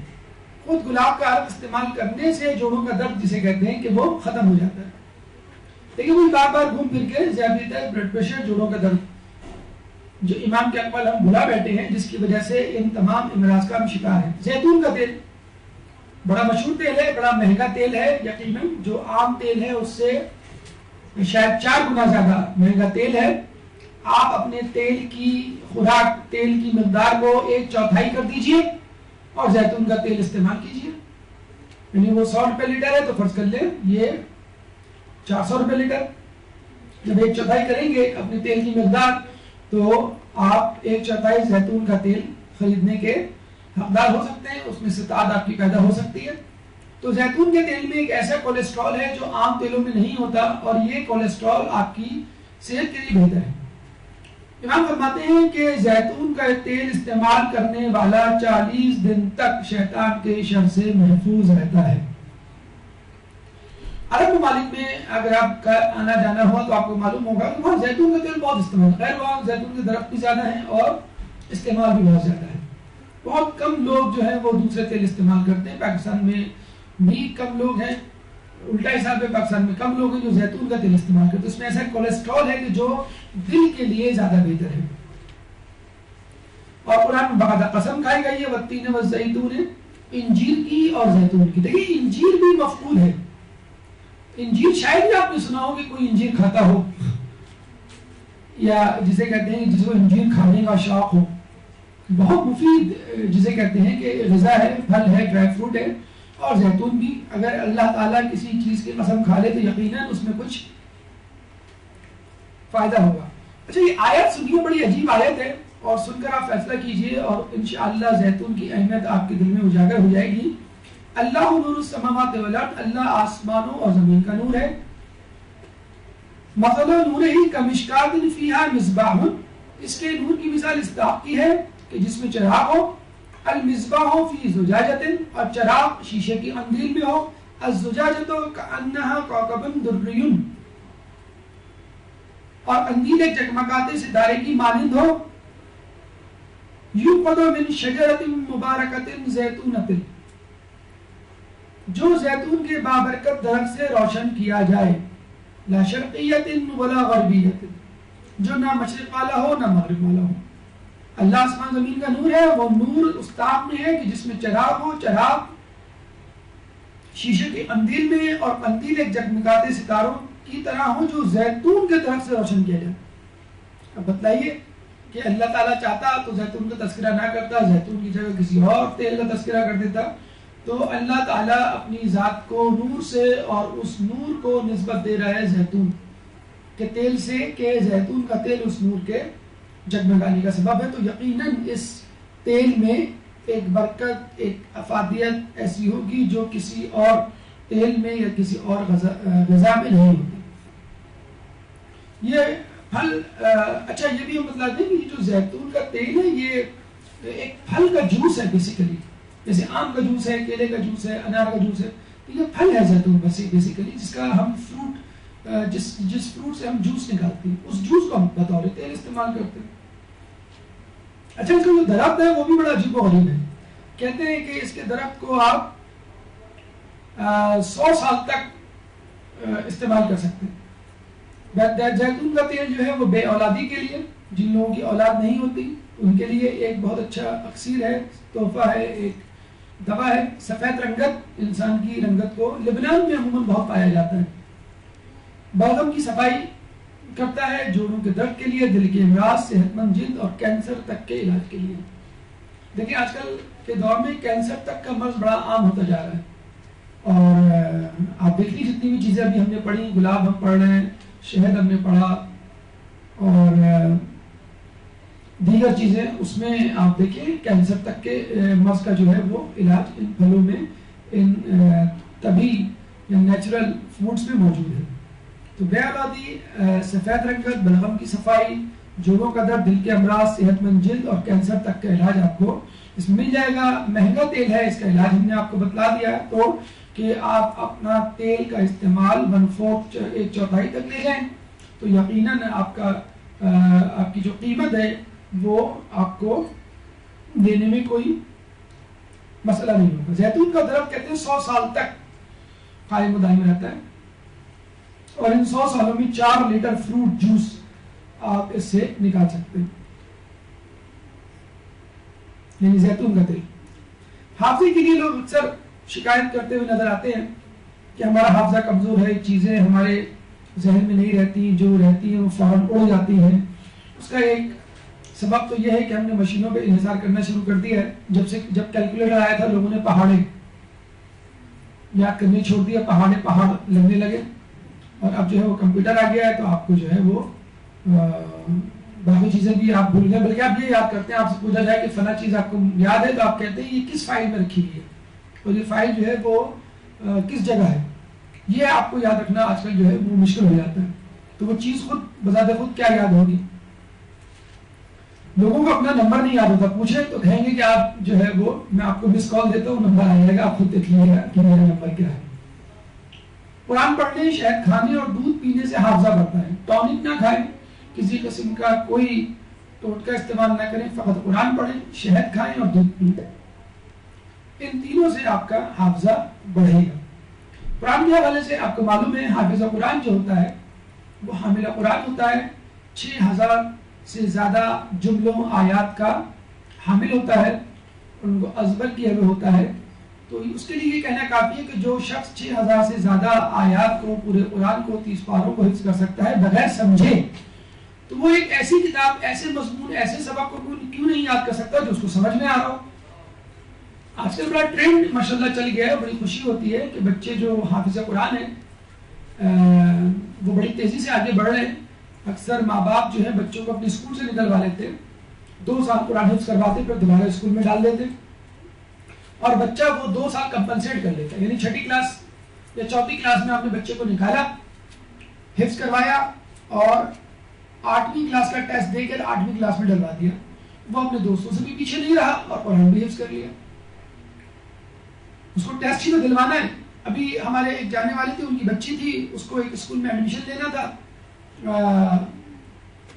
وہ کلاس 6 کی بچی تھی، 7 میں ایڈمیشن لینا تھا. غلطی سے وہ کلاس 8 کا ٹیسٹ دیا، یہ پاس بھی ہو گئی، کلاس 8 میں ڈال دیا اس کو. ان کے پاس پرانا ریکارڈ نہیں تھا اسکول کا. انہوں نے کہا کہ بھائی آپ کون سا ٹیسٹ دیں گے. انہوں نے کہا 8ویں کا. انہوں نے 8ویں کا دیا، وہ 8ویں میں چلی گئی. بیٹھے بٹھائے دیکھیں، ان کو کچھ کرنا بھی نہیں 1 سال آپ کا. تو یہ غیر شیعہ افراد میں ٹرینڈ بہت عام ہو گیا ہے کہ پہلے بچوں کو حفظ کروا دو، اس کے بعد بچے کا ذہن اتنا تیز ہو جائے گا کہ وہ ہر چیز پڑھ لے گا. امریکہ میں ایک صاحب گئے اپنے بچے کو لے کے اور کہا کہ دیکھیے میرا بچہ 12 سال کا ہے، اس نے حفظ کر لیا، اس نے نہج البلاغہ حفظ کر لی، اس نے صحیفہ کاملہ فلاں فلاں. تو نعوذ باللہ ایک شخص کھڑے ہو گئے، کہنے لگے آپ نے بچے کی عمر کو ضائع کر دیا. 12 سال ہو گئے، اس نے اسکول کی شکل نہیں دیکھی، دنیاوی تعلیم نہیں حاصل کی، فقط قرآن اور نہج البلاغہ آپ رٹوا رہے ہیں. یہ کیا کرے گا آگے چل کر؟ تو انہوں نے کہا کہ آپ کی فیملی کا میرا بچہ پیچھے رہ گیا. بالکل پیچھے رہ گیا. 12 سال کا بچہ جو ہے ہماری 6ٹھی کلاس میں ہوتا ہے. کہتے ٹھیک ہے آج سے میں بچے کو پڑھانا شروع کرتا ہوں، اور جو 6ٹھی کلاس کا بچہ ہے اس کے برابر انشاءاللہ میرا بچہ چند سالوں میں، اور چند سالوں میں وہ بچہ اس 6ٹھی کلاس کے بچے کے برابر آ گیا. یعنی جب تک وہ 10ویں تک پہنچا، کلاس 10 تک، یہ بچہ بھی 10 تک پہنچ گیا. اور کراچی میں ہمارے یہاں تو شاید نہیں، اور جگہوں پر ایسا سیٹ اپ ہے کہ وہ بچے کو 3 یا 4 سال یا 2 سال حفظ کرواتے ہیں، اور اس کے بعد 2 کلاسوں کا سلیبس ایک ساتھ پڑھوا دیتے. یعنی فرض کر لیں بچے کو آپ نے 10 سال تک حفظ کروایا اور اس کو 15 سال میں میٹرک کرنا ہے. تو انہوں نے کیا کیا کہ 11ویں سال میں آپ نے اس کو کلاس 1 کلاس 2 دونوں کا سلیبس ایک ساتھ پڑھوا دیا. پھر 12ویں سال جو ہے کلاس 3 کلاس 4 کا سلیبس، پھر 5 6 7 8 9 10. 15 سال میں اس نے 9 10 کا ایگزام ایک ساتھ پاس کر لیا. تو ہماری آپ سے گزارش ہے، اور اکثر ہر جگہ ہم یہ کہتے ہیں بچوں کو کہ بچوں تم جتنی آیات یاد کر سکتے ہو یاد کرو. دیکھیے ہمارے یہاں کتنا بڑا المیہ ہے کہ ہمارے بچے اسکول جاتے ہیں، وہی بچے شام کو ٹیوشن بھی پڑھ رہے ہوتے ہیں. اگر فرض کر لیجیے ہم اپنے بچوں کو اسکول نہ بھیجیں اور صرف ٹیوشن پڑھائیں، تو کیا ہمارے بچے اس ایگزام میں پاس نہیں ہوں گے؟ بالکل پاس ہوں گے. تو اس کا مطلب کیا ہوا کہ اسکول والے ہمارے بچے کا ٹائم ویسٹ کر رہے ہیں، اور ہم فقط لوگوں کی دیکھا دیکھی اسکول بھیج رہے ہیں. By the and of the day بچے کو ٹیوشن تو لینا ہی ہے. تقریباً ہر جگہ چپے چپے پہ جو ہے وہ کوچنگ سینٹر اور گروپ ٹیوشن سینٹر اور بچوں کو پڑھانے والی خواتین اور مرد ہر گھر میں، ہر محلے میں آپ کو مل جائیں گے. اگر آپ تھوڑی دیر کے لیے غور کریں، اپنے بچے کو فرض کر لیں آپ صبح حفظ کے لیے بھیج دیں، اپنے بچوں کو حفظ کے لیے آپ نے بھیج دیا مدرسے، وہ دوپہر میں آیا، اس نے ریسٹ کیا تھوڑا سا، اور ٹیوشن والے سر آ گئے جس نے وہ سارے سبجیکٹ جو بھی پڑھتا ہے وہ پڑھا دیا اس نے. یا آپ نے خود بیٹھ کے، اگر فرض کر لیں چھوٹا بچہ ہے 3ری 4تھی 5ویں جماعت میں، آپ نے خود پڑھا دیا. تو کیا وہ 2 سالوں میں حفظ بھی اور اسکول کی تعلیم ساتھ ساتھ نہیں کر سکتا؟ اور پھر آپ نے جا کے 2 سال بعد اسکول والوں کو کہا کہ آپ اس کا ٹیسٹ لے لیجئے. بچہ کلاس 4 میں نکالا آپ نے، فرض کر لیجئے، اور کلاس 6 کا ٹیسٹ دے دیا. کیوں نہیں دے سکتا بچہ ٹیسٹ؟ تو اتنا بڑا جسے کہتے ہیں کام آپ اپنے بچے کے لیے کر لیں گے. اچھا حفظ کرے گا، اس کے ساتھ آپ عربی گرامر، قرآن کی گرامر کو سکھا دیں، تو جو وہ پڑھے گا اس کو سمجھ بھی آ رہا ہوگا، وہ لطف اٹھائے گا اس بات کا، گناہوں سے دور رہے گا، تبلیغات میں ان چیزوں کا اس کا استعمال ہوگا. اس کے بعد نہج البلاغہ اور صحیفہ کاملہ کو ازبر حفظ کرنے کی راہیں اس کے لیے کھل جائیں گی. تو جو بچوں کو ہم دیکھتے ہیں کہ ٹی وی اور انٹرنیٹ اور موبائل اور گلی میں گھنٹوں کھڑے رہ کے باتیں کرنا، ٹائم ویسٹ کرنا، اور گندی باتیں، گندی چیزیں اور گالیاں، بولنگ، ایک دوسرے کا مذاق، یہ جو بچے انوالو ہو رہے ہیں، ماؤں کا سر دکھ جاتا ہے، باپ پریشان ہو جاتے ہیں بچے کو سدھارتے بچے سدھر کے نہیں دیتے. صرف ایک حل ہے بچے کو سدھارنے کا واحد، بچے کو مصروف کر دیں. بچے کیا بڑوں کو سدھارنے کا بھی یہی طریقہ ہے. ہم اپنے آپ کو بھی بگڑنے سے اسی وقت سدھار سکتے ہیں کہ جب ہم اپنے آپ کو پازیٹیو ایکٹیویٹیز میں سرگرمیوں میں مصروف نہ کر لیں. اگر آپ مدرسے میں اس وقت نہ بیٹھے ہوتے تو کیا کر رہے ہوتے؟ سو رہے ہوتے, ٹی وی کے آگے بیٹھے ہوتے, کسی سے گپ شپ کر رہے ہوتے بس.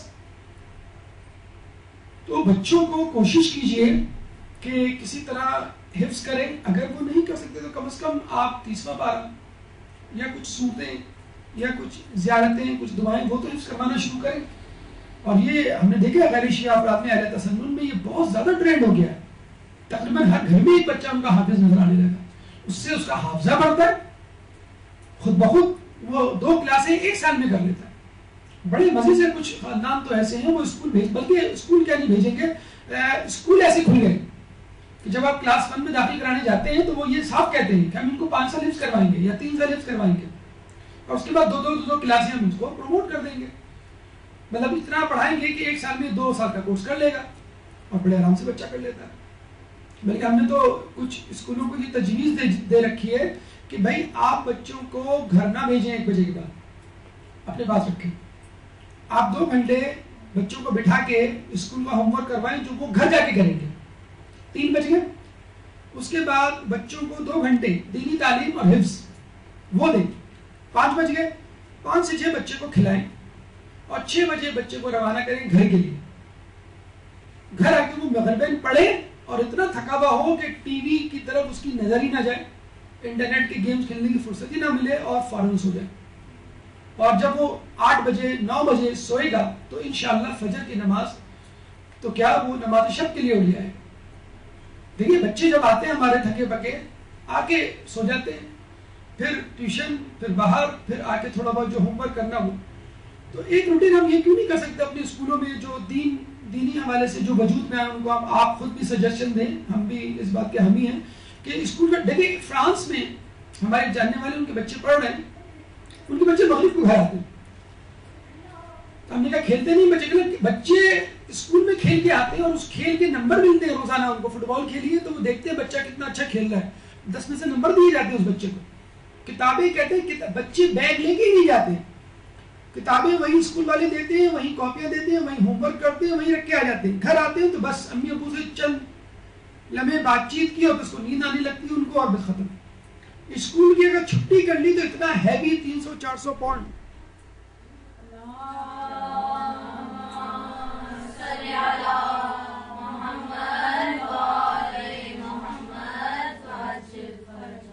تو یہ ایک اچھا طریقہ ہے. اپنے اسکول والوں کو توجہ دلائیے اور خود اگر یہ اسٹیپ اٹھا سکیں تو یہ اسٹیپ اٹھائیے. بچے ہمارے بہت انڈر پروڈکٹیو جا رہے ہیں, مطلب بالکل لگے بندے اسٹائل سے ہم چل رہے ہیں. بچوں کو او لیول اور میٹرک اور انٹر کروا کے ہم سمجھ رہے ہیں 12 سال میں کہ بہت تیر مار لیا. کوئی تیر نہیں مارا. بچے 12 سال میں انٹر اور او لیول کیا اس سے زیادہ کچھ کر سکتے ہیں, دینی تعلیم بھی ساتھ ساتھ کر سکتے ہیں. بلکہ ہمارا تو یہ دعویٰ ہے کہ میٹرک تک بچہ, آپ بچے کو کلاس 1 سے فارسی سکھائیں, کلاس 5 سے اس کو عربی سکھائیں اور اس کے بعد علومہ شروع کر دیں. اور بچے کو میٹرک کے بعد پوچھیں بیٹا آپ عالم دین تو بن چکے, اب بتاؤ تم مجتہد بنو گے ڈاکٹر, مجتہد بنو گے کہ انجینئر, مجتہد بنو گے کہ چارٹرڈ اکاؤنٹنٹ. اتنا بچے کو آپ میٹرک تک او لیول تک فیڈ کر دیں دینی تعلیم. آٹومیٹیکلی آپ علم دین کا سبجیکٹ رکھ دیں باہر. ہمیں دیکھیں پاکستان اسٹڈیز اور اسلامیت بھی تو رکھا ہوا ہے نا, میڈیکل, انجینئرنگ, اکاؤنٹنگ میں پاکستان اسٹڈیز اور اسلامیت کا کیا عمل دخل ہے. لیکن ہم نے 2 سبجیکٹس رکھے ہوئے, تو جب حکومت یہ 2 سبجیکٹس رکھ کر اور ہمیں مجبور کر سکتی ہے ان کو پڑھانے پر, تو ہم اپنے بچوں کو عربی, فارسی, علومہ اور ان تمام کتابوں کو ایک ہر یعنی 10-12 کتابیں ہوتی ہیں. اگر آپ حوزہ علمیہ جائیں اور پوچھیں صفی میر, عوامل, ہدایہ, سمدیہ, سیوطی, علومہ, رسائل, مقاصد, کفایہ, کچھ کتابوں کے 2 والیومز ہیں, کچھ کتابوں کے 1 ہیں, تو ان میں 12 کتابیں ہوتی ہیں. آپ کلاس 1 سے شروع کر دیں, ایک کتاب. شروع میں عربی پڑھائی جاتی ہے, ضربوں کی گردان ہوتی ہے, فارسی کی گرامر ہوتی ہے, تو وہ شروع میں آپ کروا دیں تو 12 سال میں 12 کتابیں وہ کر لے گا. تو انٹر کے بعد آپ کے بچے کے ساتھ میں عوامہ ہوگا آٹومیٹیکلی, وہ عالم دین بن چکا. اب آپ اس سے پیچھے تمہیں مجتہد بننا ہے تو یہ آپشن ہے, اور اگر تمہیں مجتہد نہیں بننا, اگر تمہیں ڈاکٹر, انجینئر اور کچھ بننا ہے تو تم اس طرف چلے جاؤ. ہمارے یہاں اکثر مدارس میں یہ شرط ہے کہ مدرسے میں داخلہ اس وقت ملے گا جب اس نے انٹر کر لیا ہو. حالانکہ شرط یہ ہونی چاہیے تمہیں درس خارج میں داخلہ اس وقت ملے گا جب تم نے انٹر کر لیا ہو. تو خدا را سوچیے انسان کے ذہن میں بہت زیادہ اللہ تعالیٰ نے کیپیسٹی اور گنجائش رکھی ہے, بہت زیادہ اسٹوریج ہے, لامتناہی اسٹوریج ہے. بلکہ قرآن اس کے ساتھ شہر, جیسے ہم نے آپ کو بتایا کہ شہد بھی جو ہے وہ آپ کے حافظے کو تیز کرتا ہے. دودھ, جیسے میں نے آپ کو بتایا کہ بچے کولڈ ڈرنک زیادہ پیتے ہیں, دودھ نہیں پیتے. دودھ پی کے ان کو, ہمارے تو خواتین کو الٹی آ جاتی ہے, بچوں کی ماں کو, تو بچے کو خود کیوں جسے کہتے ہیں الٹی نہ آئے. تو دودھ میں کیلشیم موجود ہے, آپ کی مضبوط ہڈیوں کے لیے ضروری ہے. دودھ بلڈ پریشر سے بچاتا ہے, دل کی بیماریوں سے دور رکھتا ہے. ذیابیطس اور کینسر, وہی جو 4-5 بیماریاں آپ نے دیکھی ہوں گی ہمارے معاشرے میں بہت زور پکڑ رہی ہیں, اس کی بھی وجہ ایک بہترین غذا سے جسے کہتے ہیں کہ دوری ہے, اور وہ ہے دودھ. دودھ شہد کی طرح معدوم ہوتا چلا جا رہا ہے, لوگ اس سے دور ہوتے چلے جا رہے ہیں, اور صرف دودھ پینا لوگوں کے لیے ایک دوا پینے کے مترادف ہے. اب یہ ہونے لگا ہے کہ دودھ میں مختلف فلیورز ڈال کے لوگ جوس کی شکل میں اس کو بیچ رہے ہیں, اور اس میں سارے آرٹیفیشل سویٹنر اور کیمیکل پریزرویٹیوز موجود ہوتے ہیں جو کہ صحت دینے کی بجائے مزید خرابی پیدا کر رہے ہیں. گوشت گوشت کے بارے میں تھوڑا سا ہمارے یہاں مسکانسیپٹ ہے کہ گوشت شاید کھانے کے لیے بہتر نہیں ہے, زیادہ گوشت نہیں کھانا چاہیے. نہ ایسا ہو کہ بہت زیادہ گوشت کھائے انسان, نہ ایسا ہو کہ بالکل نہ کھائے.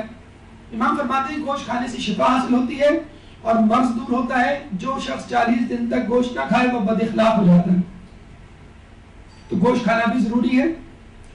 40 دن کے بعد کہتے ہیں اگر قرض دے کر بھی گوشت لینا پڑے تو قرض لے کر گوشت خریدو اور کھاؤ. اور یہ بھی کہا گیا ہے کہ جو مسلسل گوشت کھاتا ہے وہ شقی القلب ہو جاتا ہے. اسلام ایک اعتدال پسندی ہے. دنیا میں تقریباً ہر ممالک میں اب ایسے گروپس وجود میں آ چکے ہیں جو ویجیٹیرین کہتے ہیں اپنے آپ کو, اور کہتے ہیں کہ جانوروں کو ذبح کر کے کھانا ان پہ ظلم کرنے کے مترادف ہے. حالانکہ اللہ تعالیٰ خود فرماتا ہے, اور حدیث میں بھی یہ باتیں موجود ہیں, کہ یہ جہاں تمہارے لیے پیدا کیا ہے اور تم کو آخرت کے لیے پیدا کیا ہے. تو دیکھا جائے تو نباتات بھی کھانا نہیں چاہیے, پھول کو توڑنا اور پھلوں کو غذا بنانا وہ بھی صحیح نہیں ہے. تو یہ تمام چیزیں ہمارے لیے پیدا ہوئی ہیں, چاہے وہ جانور ہو چاہے وہ نباتات میں سے ہو. تو ان کا آپ دودھ بھی استعمال کر سکتے ہیں, آپ ان کا گوشت بھی استعمال کر سکتے ہیں, لیکن ایک اعتدال میں. گوشت کھانے سے آپ کے اندر توانائی پیدا ہوتی ہے,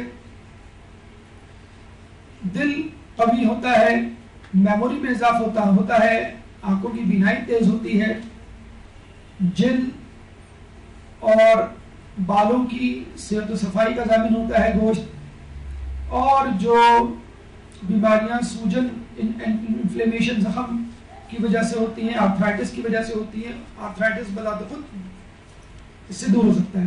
لیکن بس وہی بات ہے کہ اگر بہت زیادہ گوشت کھایا جائے گا, اس کا لیکن بہترین طریقہ, اگر فارمولہ اگر آپ کو استعمال کرنا ہو تو کر سکتی ہیں آپ, کہ 2 دن گوشت, 2 دن سبزی, 2 دن دال. یہ آپ اپنے گھر میں ایک روٹین بنا لیں, اور ایک دن بچوں کو نانی کیا لے جائیں, اب وہ ان کی مرضی ہو کچھ بھی کھلائیں, ٹھیک ہے.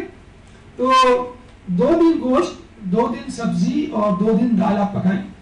اور مختلف ماشاءاللہ اب تو ریسیپی کے پورے چینلز آ گئے ہیں فوڈ کے. آپ سبزی اس طرح پکائیں, ایسی بھجیا اس طرح پکائیں, ٹیسٹی مسالے دار. یا اگر بچے تھوڑا سا شاکی ہوں, تھوڑے سے دور بھاگیں, تو اس جیسے بھنڈی گوشت, پالک گوشت, آلو گوشت, مطلب ان چیزوں میں تھوڑا سا گوشت کا اضافہ کر دیں تاکہ بچوں کا دل بہلا رہے نام کو. اور آہستہ آہستہ بوٹی کا سائز کم کرنا شروع کر دیں, اور ایک دن بھنڈا یعنی گوشت رائے. تو کوشش تو کریں کہ سوچ سمجھ کی زندگی گزاریں گے تو آپ کو زندگی سے لطف آئے گا, فائدہ ملے گا. اور یہ کہہ دینا مائیں جو اکثر اتنی جلدی ہتھیار ڈال دیتی ہیں کہ بچے نہیں مانتے میں کیا کروں, شوہر کے سامنے کبھی بھی اتنی جلدی ہتھیار نہیں ڈالتی, کبھی نہیں کہیں گی کیا کروں, وہ مانتے ہی نہیں, تو میں مجبور ہو جاتی ہوں. تو لیکن بچوں کے لیے فوراً ہتھیار ڈال دیں گے. سبزی نہیں, بچے سبزی نہیں کھاتے ہماری, ارے تو کیا ماں کے پیٹ سے یہ سیکھ کے آیا تھا مجھے سبزی نہیں کھانی ہے. دال, بچے ہمارے دال نہیں کھاتے. بچوں کو فرینچ فرائز, یہ بروسٹ اور یہ تمام چیزوں کی عادت کس نے ڈلوائی, ماں نے ڈلوائی. ٹھیک ہے سڑک پہ اور گلی میں فرینچ فرائز والا موجود ہے ٹھیلے والا، لیکن بہرحال اگر آپ اس کو سبسٹیچیوٹ دیں گی، آپ بھی کبھی کبھی فرینچ فرائز اور یہ برگر گھر میں بنا لیا کریں کبھی کبھی، اور اس کے ساتھ کی چیزیں بھی جسے کہتے ہیں بچوں کو کھلائیں. بچوں کو جب تک مختلف، سب سے بہترین جو فارمولا ہے غذا میں کہ تمام قسم کی ویرائٹی موجود ہونی چاہیے غذا میں. اس طرح آپ کو تمام قسم کے منرلز، تمام قسم کے وٹامنس، تمام قسم کے انگریڈینٹس ملیں گے. اور انسان کا جسم ہی ایسا کہ اس میں ہر قسم کی چیز موجود ہے. تو فقط ایک چیز مسلسل کھانے سے کبھی بھی آپ کا مسئلہ حل نہیں ہوگا. نمک نقطہ امام فرماتے ہیں کہ کھانے کی ابتدا نمک سے ہونی چاہیے، اس سے 70 امراض کا دفیع ہوتا ہے جس میں جذام بھی شامل ہے. کتنی بڑی بیماری ہے جذام. پوری دنیا میں پانی 2/3 ہے، 2/3، اور یعنی سمندر کی صورت میں، اور ایسے پانی میں نمک سب سے زیادہ وافر مقدار میں پایا جاتا ہے. آپ کو معلوم ہے پوری دنیا میں نمک کی دوسرے نمبر کی کان کس ملک میں ہے؟ پاکستان، کھیوڑا میں. یہ کس نے بتایا آپ کو؟ ماشاء اللہ، میں سمجھا میں نے بتایا آپ کو. اچھا دیکھیے، چلیے ایک تو ہمارا خیال ہوا. تو کھیوڑا یہ پاکستان میں موجود ہے. اچھا کچھ لوگ یہ کہتے ہیں کہ بھائی جو ہائی بلڈ پریشر والی وہ کیا کریں، ہم نے خود اپنے کانوں سے، گناہگار کانوں سے ڈاکٹروں کو یہ کہتے سنا ہے کہ جو بلڈ پریشر کے مریض ہیں ان کو بھی مکمل طور پہ نمک سے دور نہیں ہونا چاہیے، تھوڑا بہت استعمال کرنا چاہیے، کیونکہ نمک ہمارے جسم میں 97% ہے as compare to calcium, magnesium, iron, copper. یہ جتنی بھی منرلز ہیں ان کی بنسبت سالٹ، سوڈیم کلورائڈ کی مقدار 97% of osmolarity of your body is caused by sodium chloride. تو اگر آپ نمک سے کھانے سے پہلے ہلکا سا یعنی 2-4 دانے ذرے، آپ کو یہ نہیں کریں گے چمچہ بھر آپ نمک لیں، 2-4 ذرے اگر آپ اس کو پھانک لیں گے تو کوئی ایسا مذائقہ نہیں جسے کہتے ہیں. آپ آٹے میں بھی تو نمک ملاتے ہیں، نہ بھی ملائے تو آٹے چاول میں کچھ نہ کچھ تو نمک بہرحال، جس طرح شوگر موجود ہے نشاستہ، اس میں نمک بھی موجود ہے. تو یہ فلوئڈ بیلنس مینٹین کرتا ہے آپ کی باڈی میں. آپ کی جو رگیں ہیں ان میں جو نرو امپلسز ہوتے ہیں، جیسے آپ کوئی چیز چھوتی ہیں تو وہ گرم یا ٹھنڈی محسوس ہوتی ہے، وہ نرو امپلس نمک کی وجہ سے ایک جگہ سے دوسری جگہ ٹرانسفر ہوتے ہیں. ایسیڈیٹی کو کنٹرول کرتا ہے. مسل کریمپس جو ہو جاتے ہیں، پٹھے اکڑ جاتے ہیں، ان کو کنٹرول کرتا ہے، اور نیوٹرائنٹس کو ایبزارب کرتا ہے.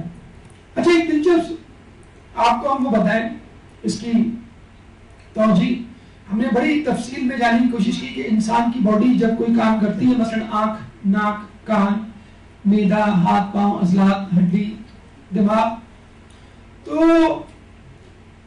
اصل میکینزم کیا ہے؟ کیونکہ آپ کو معلوم ہے ہمارے جسم کا ہر عضو سیل سے بنا ہے، اور سیل ہی کے اندر یہ تمام کام ہو رہے ہوتے ہیں. کہتے ہیں جو بھی کام ایکٹیویٹی آپ کی باڈی میں ہوتی ہے، ضروری ہے اس کے لیے 3 سوڈیم اندر آئیں اور 2 پوٹاشیم باہر جائیں، تب کہیں جا کر سیل ایکٹیویٹ ہوتا ہے. اگر یہ ٹرانسپورٹ نہیں ہوگا 3 sodium inside 2 potassium outside والا، تو جسے کہتے ہیں کہ آپ کے جسم کا جو سیل ہے وہ ایکٹیویٹ نہیں ہوگا. مسور کی دال، آج ہمارے مدرسے میں فنکشن تھا تو امام کے اقوال پہ مشتمل ہم نے مختلف ٹیبلو تشکیل دیے کہ کسی کو شہد بنایا، کسی کو گلاب کا پھول بنایا، کسی کو مسور کی دال. تو ایک دم اس بچے نے کہا میں نہیں بنوں گا مسور کی دال.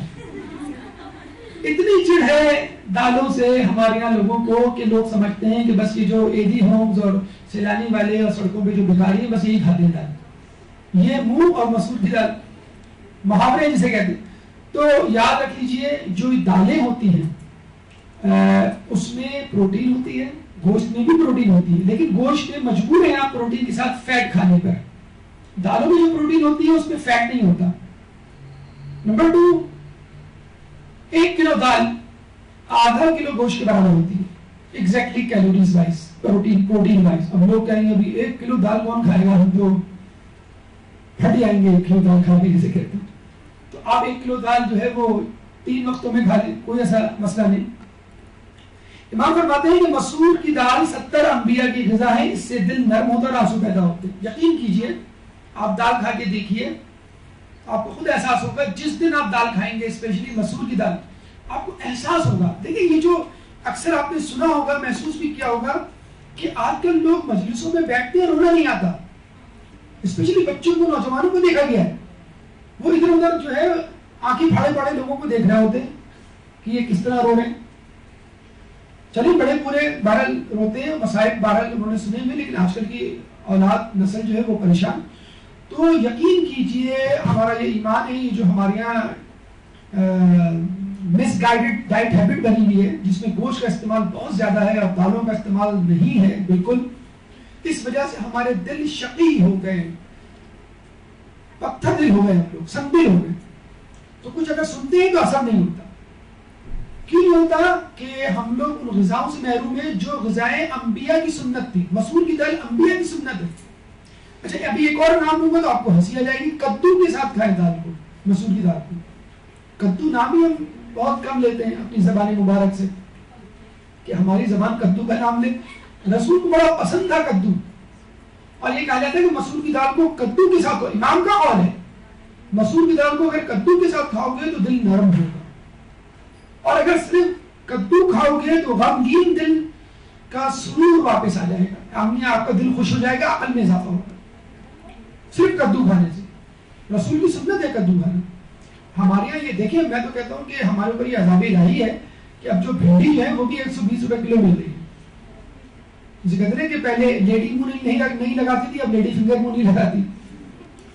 تو اب سبزیاں، آلو ٹماٹر جو ہے وہ 100 روپے سے کم کے جو ہیں، جسے کہتے ہیں 9 روپے کی پیاز 10 روپے کا آلو ملا کرتا تھا. اب ہم سبزی کے ٹھیلے کے سامنے سے گزرتے ہیں تو وہ منہ چڑھاتے ہیں آلو اور پیاز اور ٹماٹر اور بھنڈی، جس کو دیکھ کے ہم حقارت آمیز نگاہوں سے کہا کرتے تھے یہ تھوڑی کھائیں گے، ہم تو سبزی، ہم تو چکن کھانے والے. چکن کے برابر پہنچ گئی ہیں جسے کہتے ہیں کہ سبزی. آپ 1 کلو تورئی لیں، پکائیں، آپ 1 چائے کے کپ میں رہے گی، اتنی سے بڑھ کے کہ بیچارہ جس نے خریدی بس وہی کھائے گا، باقی لوگ جو ہے وہ فرینچ فرائز کھا رہے ہیں. تو گرم کھانا بڑی عادت پڑ گئی لوگوں کو، فیشن ہو گیا ہے. باربیکیو ہوتا ہے تو اس میں گرم کھانا ہونا چاہیے، گرم جو ہے وہ سالن ہو، امریکن اسٹیک جو ہے وہ بلاتا ہوا آپ کے سامنے پیش کیا جائے، چائنیز جو ہے وہ بھی گرم بھاپ نکلتی بھی ہو. تو جب تک گرم میں کھانا نہ کھائیں گے اور ناک پوچھتے ہوئے آپ گرین بوٹل کو آپ نہیں پیئیں گے، جسے کہتے ہیں کہ مزہ ہی نہیں آئے گا. تو یہ دیکھیں یہ پروموٹ کیا جاتا ہے ایڈورٹیزمنٹ میں کہ گرم کھانا کھاؤ پھر پیاس لگے تو جسے کہتے ہیں کہ بوتل کی طرف ہاتھ بڑھاؤ، اس سے پہلے کوئی اور ہاتھ بڑھا لے. تو توڑ بھی غلط بتایا جاتا ہے. پہلے کہا جا رہا ہے کہ غلط گرم کھانا کھاؤ اور پھر کہا جائے کہ ٹھنڈی بوتل پیو. عجیب بات. ارے بھائی آپ گرم کھانا کھا کیوں رہے کہ جو آگ لگ رہی ہے آپ کے پیٹ میں اور پھر آپ ٹھنڈی بوتل سے اس کو بجھا رہے ہیں؟ تو گرم سرد نہیں ہوگا کیا؟ آپ ایک دم سے گرم چیز پہ ٹھنڈی چیز ڈال دیں، کیا اس پہ اصل میں آپ کا میدے میں جو گرم چیز جائے گی اس سے السر پیدا ہوگا. اس السر میں آپ بالکل ٹھنڈی چیز ڈال دیں تو وہ اور السر نیکروسس میں تبدیل ہو جائے گا. اول تو یہ کانسیپٹ ہی غلط ہے، اس کو بھی ختم کریں کہ کھانے کے ساتھ کولڈ ڈرنک یا ٹھنڈا پانی جسے کہتے ہیں، یا کم از کم کولڈ ڈرنک. تو کھانے کے ساتھ، بہت گرم کھانے کے ساتھ، جیسے چائے کے بعد آپ فوراً ٹھنڈا پانی پی لیں، آپ کے دانت بجنے لگتے ہیں، ہوتا ہے نا، ایک عجیب سی ارتعاش وائبریشن پیدا ہو جاتی ہے. تو گرم ٹھنڈا جو ہے وہ کھانے سے منع کیا گیا ہے. کھانا ٹھنڈا کر کے اور پیالے کے کنارے سے کھانا چاہیے. اپنے آگے سے کھائے اور کنارے سے کھائے، کیونکہ کنارے کا کھانا نسبتاً جسے کہتے ہیں کہ بیچ کے کھانے سے گرم ہوتا ہے. کیسے کہتے ہیں بادشاہ کو شکست ہوئی، وہ فرار ہو گیا جنگل میں، کسی کٹیا پہ اس نے دستک دی، بڑھیا نکلی، اس نے کھانا دیا، ایک دم سے اس نے اپنا ہاتھ جو ہے وہ پلیٹ کے بیچ میں ڈال دیا اور ایک دم سے نکالا بلبلاتے ہوئے، اس کا ہاتھ جل گیا. تو اس عورت نے کہا تو بھی اس بادشاہ کی طرح ہے جو بغیر کسی خیر خبر کے سوچے سمجھے دشمن میں دھاڑا بول دیتا ہے اور میدان میں اتر پڑتا ہے. تو کھانا کنارے سے کھانا چاہیے. تو اس بادشاہ کو عقل آئی ہاں واقعی کنارے سے کھانا چاہیے. اور اس کو پھر یہ بھی سمجھ میں آ گئی کہ اگر مجھے کسی دشمن ملک پہ حملہ کرنا ہے تو پہلے اس کی سرحدوں کی خبر لے لوں کہ وہاں کے لوگوں کا کیا حال ہے، اس کی تیاری کیسی ہے، اس کی طاقت کتنی ہے، پھر میں اس پہ حملہ کروں. تو اپنے سامنے سے کھائیں اور کنارے سے کھائیں اور ٹھنڈا کر کے کھائیں، ورنہ جیسے آج کل السر اور گیسٹرائٹس کا جو مرض ہے بہت زیادہ عام ہو چکا ہے، وہ آپ کو لاحق ہو سکتا ہے۔ پانی کے بارے میں امام کی ایک عجیب نصیحت تھی جو اس زمانے میں آپ نے بادشاہ کو کی تھی۔ یہی بادشاہ جس نے آپ کو بلایا تھا، عبداللہ بن مامون، اس نے کہا تھا کہ میں طوس میں رہتا ہوں، جب میں طوس سے باہر جاتا ہوں تو چونکہ دوسرے شہر کا پانی، اچھا آپ کو بھی ایسا محسوس ہوتا ہوگا، اپنے گھر کے علاوہ آپ کہیں کا پانی نہیں پی سکتے ہوں گے، یعنی آپ کے اپنے گھر میں چاہے وہ کیسے ہی پانی نہ ہو، وہ اتنا آپ کو ٹیسٹ لگ چکا ہوتا ہے کہ آپ کو اگر منرل واٹر کی بوتل بھی دی جائے وہ آپ کو اچھی نہیں لگے گی، اپنے گھر کا پانی زیادہ اچھا لگتا ہے، پانی اپنے گھر کا، دعوت دوسروں کے گھر کی۔ تو کہتا ہے کہ میں جب دوسرے شہر جاتا ہوں تو مجھے جو ہے وہ پانی کی وجہ سے پیٹ میں درد اور بڑا مسئلہ ہوتا ہے۔ امام نے کہا کہ تم اپنے طوس کا پانی لے کر جاؤ، یعنی اپنے شہر کا پانی، اپنے گھر کا پانی اپنے ساتھ لے کے جاؤ۔ تو اس نے کہا بعض اوقات تو مجھے مہینوں ٹھہرنا پڑ جاتا ہے، تو میں کس طرح اس پانی کو ذخیرہ کروں؟ امام نے کہا کوئی بات نہیں، تم ایک بوتل لے کر جاؤ، یعنی ایک دن کا پانی سمجھ لے، اور جب وہ پانی ختم ہونے لگے، ختم ہونے سے پہلے اس کو بھر لو۔ آپ اپنے شہر سے، اپنے گھر سے دوسری جگہ گئے اور اپنے گھر سے پانی لے کر گئے، اس کو پیا، جو پانی کم ہوا اس کو بھر دیا آپ نے فوراً، پھر پیا، جو پانی پہ آپ نے پیا اس کو ریپلیس کر دیا، یعنی کبھی اپنی بوتل کو خالی نہیں ہونے دیا۔ اگر آپ ایسا کریں گے تو پچھلا پانی کچھ نہ کچھ ہمیشہ بوتل میں بھرا رہ جائے گا، جس کی تاثیر نئے پانی میں ہوگی، اور وہ نیا پانی آپ کے پیٹ کے لیے کبھی بھی مضر نہیں ہوگا۔